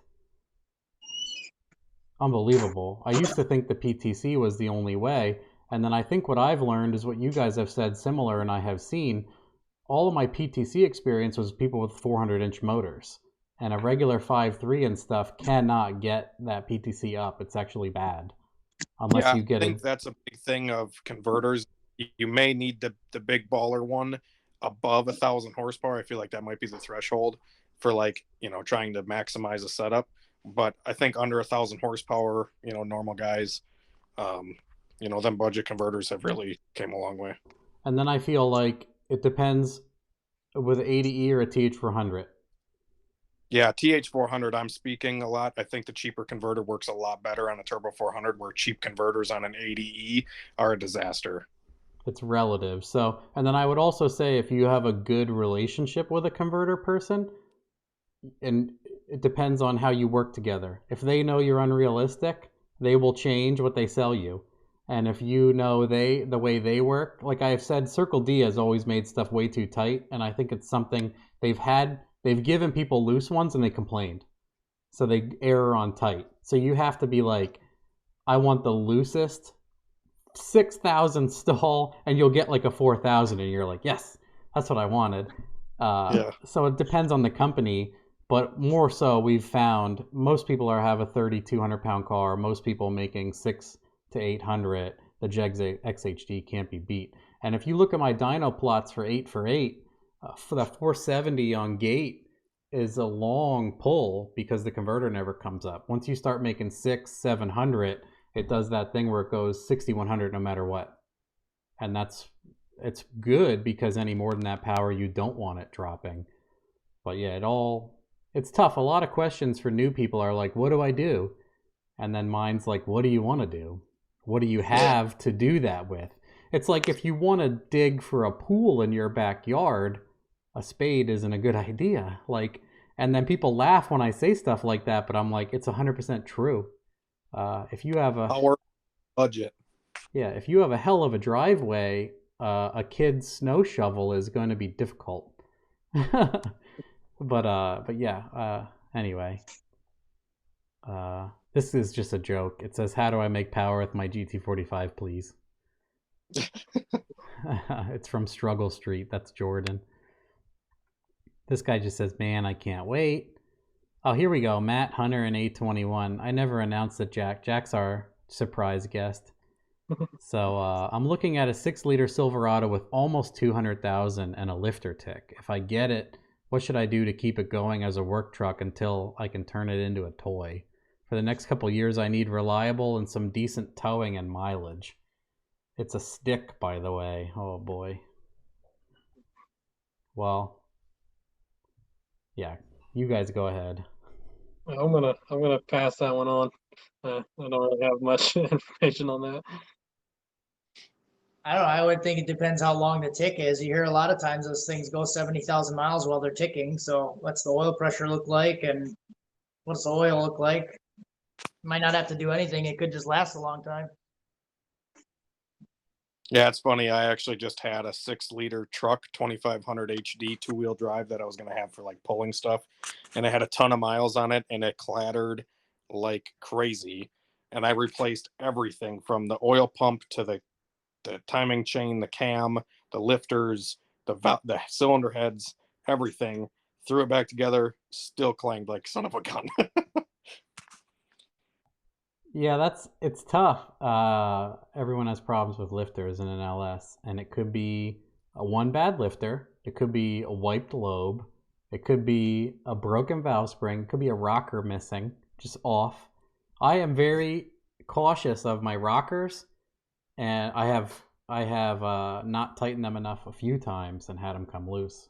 I've even pulled the valve cover to start taking the head off, and a rocker was like, and I'm like, okay. I've had them come loose. I've had them come loose from valve float. Yeah, that's probably what I was doing. It was a long time ago. I always tighten them correctly now, but yeah, I check those first. Now, if I think I have a dead cylinder, I'm like, is a rocker on? It's tough. The stick shift is not going to take any power at all. Sell that to someone that wants one of those NVs for $1 million before you break it, because people want a box truck transmission for some reason. People are like, gotta have a stick shift. I'm like, you're not power shifting that thing and you're not putting any power through it, so why? Same thing, it's tough. It could even be like the cam plate leaking and just the oil not getting to the lifters and it sounds loud. It could be an exhaust tick and you don't know. It's just drive it. Wait for it to present its failure. Yeah, unless it has like really low oil pressure or something, and it could be like a cam bearing causing low oil pressure or something. But same thing you said, yeah. I mean, check a bunch of that stuff. Hopefully there's a decent suggestion in there. This guy is saying, when is the Tupperware party? And this just says, yeah, it's just people that are like, great, live stream, people from my track, Wisconsin boys, blah, blah, blah, blah.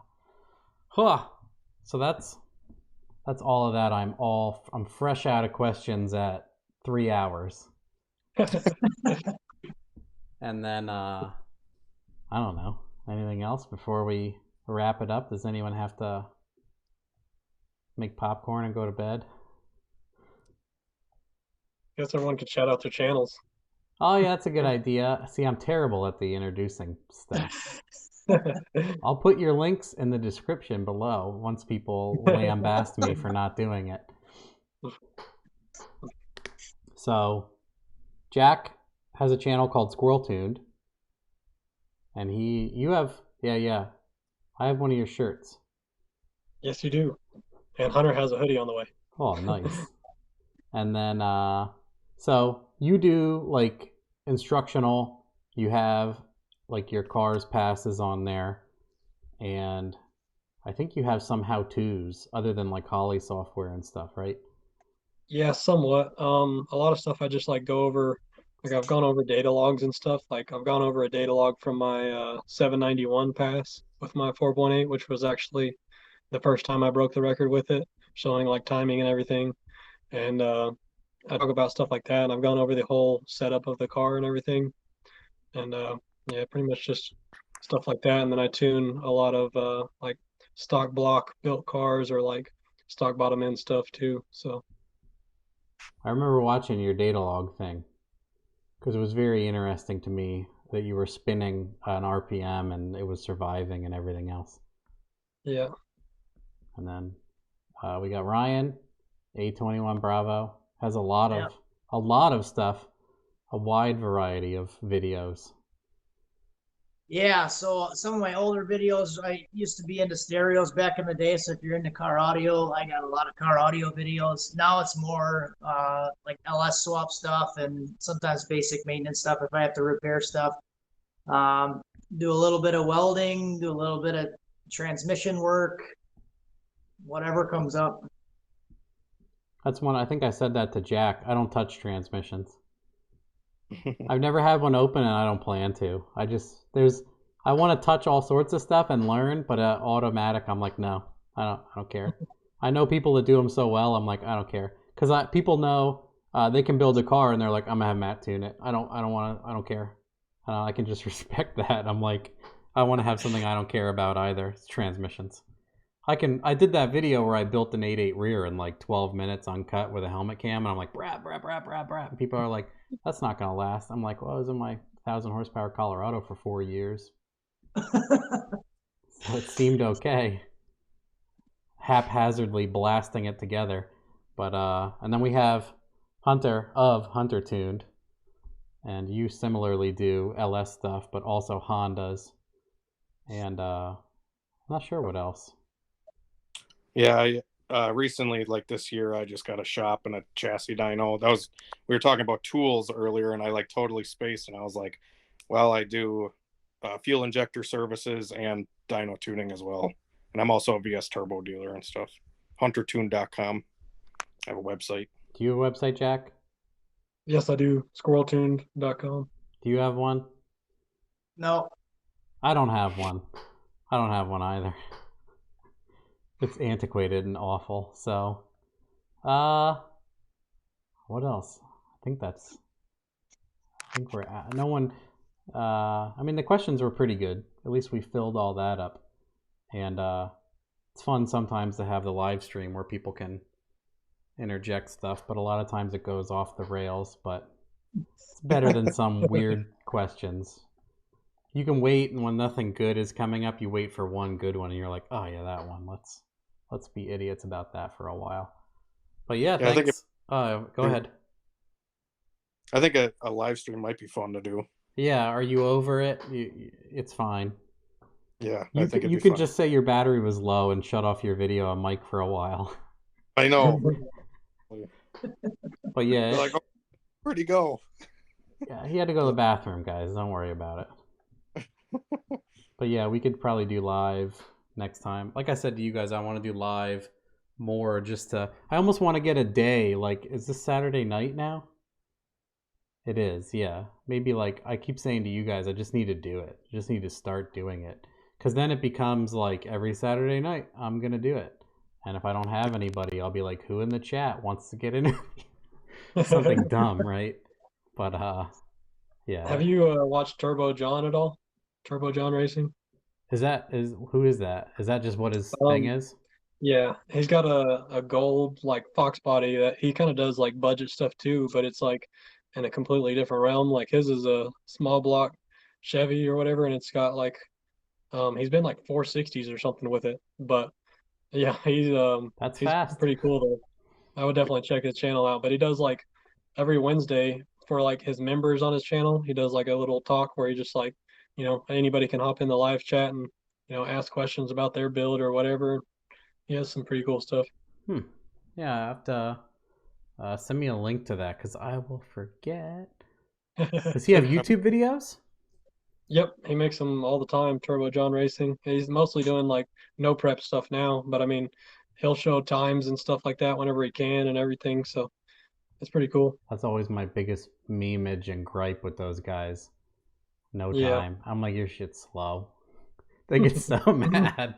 I'm like, post a slip if it's fast, and they're like, they just boil. I'm like, I know you don't want to, so I'm always gonna press you for it. It's just too easy of a button. Yeah. They're like, that's the thing that Cameron and I get so bent out of shape. That post a time slip, it's completely whited out. They show like the 60 foot or something, and you're like, so you 60'd and lifted and went a 15 in the 8th, I guess, because your shit broke. And they're like, oh, I never break. I'm so fast. I'm like, nobody knows that you're fast. Then they go, line it up, pussy, line it. And we're like, I don't street race, and my stuff isn't fast, and I didn't have the illusion that I am fast like you. So yeah, if you guys don't know about him, a cool one to bring up is a guy that's local to me. I always race at Cecil County. The owner's name is Jim Halsey, and he's actually the first guy to go 350s in a pro mod the other day. Disgusting. So he has a door slammer pro mod that goes 350 in the 8th nitrous car. 359 now. Disgusting. I can't even think about how fast that is. Especially with nitrous. A nitrous car, yeah. Everyone's always like, you're cheating, it's your track, whatever, blah, blah, blah. He's like, so what? I have a track, I'm fast. Sorry. Anybody else, you guys? That's actually a good idea. What YouTube channels can you all recommend? People might not know about. Jack. You said that guy. Anybody else? Yeah, Turbo John. I can't really think of any others. About Ryan. I watched Turbo John a little bit. Been watching like John Doc lately. I'd have to think about that one for a little bit. Oh, okay. Maybe now that if people watch all of this, they'll think about that when they have to answer. And then Hunter, what do you watch that people might not know about? Small channels or whatever.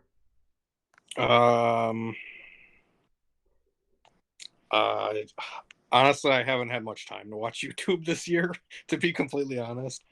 But yeah, I don't know. I fast forward through a lot of stuff. Don't feel bad. Yeah. Because I want to see it, but I'm so impatient. Mm-hmm. It's funny that I do YouTube videos, but I can't watch them. Did you know in the YouTube app you can tap and it fast forwards? Yeah. Oh yeah, that's a game changer. Not interesting. I know this. Oh, someone wrecked. Yeah. Yeah. Go back a couple times. Car ones that I watch. I mean, if people don't know about Richard Holdener, you definitely need to jump on. There's Aussies. I've been watching forever. Full Boost. Those guys are incredible. They do a talk show now together. It's the two brothers called Bench Torque or something like that. And they just do like current events and make fun of, they just blast all the people writing stupid comments in their videos. And then who else do I watch that does car stuff? I'm looking through it. I'm cheating. It's tough. That is a tough one to answer. I watched the Fuel Tech channel. Someone I know recently was just there. I don't know if they're going to show him on video or not. I'll spoil it for you because they might not show it and he might not want anybody to know, but I'll tell 3 people that are going to watch this. Mountain Man Racing, Mountain Mike something. He's right up the street here from me. He has like a $500,000 55 Chevy that was just built. You might have seen it, Jack. It's beautiful. It's like a museum 55, 57 Chevy. It's the one with the fins. 50, I don't know. It made over 3,000 horsepower on Fuel Tech's dyno. It's I forget what size engine it is. Doesn't really matter. It's gigantic. And it has twin 88 Pro mods on it with straight jackets. and it made 3,000 at the hubs. And that guy has many cars that go very fast. So that'll be cool if they post that video, because I actually know who that guy is. Fuel Tech on YouTube. And then Faster Proms, I know that guy. Jeremy Formato. Can't watch all their videos, kind of clickbaity, kind of like, you won't believe what happened when we put a blower on our employee's truck. I'm like, you made 400 and the guy broke it. His 60E, you shat it on the ground. I do know what's going to happen. Some of it's cool. Some of it, like, it's too try hard. Like I use boost numbers for clickbait. And then everybody likes to see 40 PSI. Yeah, they're like, what? I'm going to start doing dumb. I mean, I do it every now and then people are like, clickbait. I'm like, I clickbait, but I actually do what I say I'm going to. Every like 150 videos, I do one that's kind of... See, but then I title it creatively, and it's still, whatever I wrote does happen, but not in some fireworks display. Mighty Car Mods, you guys watch that? Australian dudes. Seen it before, don't really watch it, but Do you guys watch SXS blogs? The guys that do the side-by-side mods? They recently... I watch Cletus's channel, so I see them sometimes on there, but... I wasn't interested till they built a 2JZ Razor. Yeah. It goes like 550s in the dirt drag. It made like 1,100 horsepower, which I believe. That thing's dumb as hell. Who else? Yeah, that's pretty much all I can think of. Anybody else now that I've said so much? I got DIY Garage Texas. You ever see his channel? Brooks. What? We were at the track with him at one point, so. Yeah, him and I talk quite a bit, and he's helped me out a lot with like a lot of the safety stuff in the car and a lot of welding tips and stuff. So pretty cool guy, good channel, knows a lot about the cars. It's pretty fast. I think he's like low 5s in the 8th. So it's pretty quick. Nice guy. What was his name again? Brooks, DIY Garage Texas. It's like DIY_garage_TX.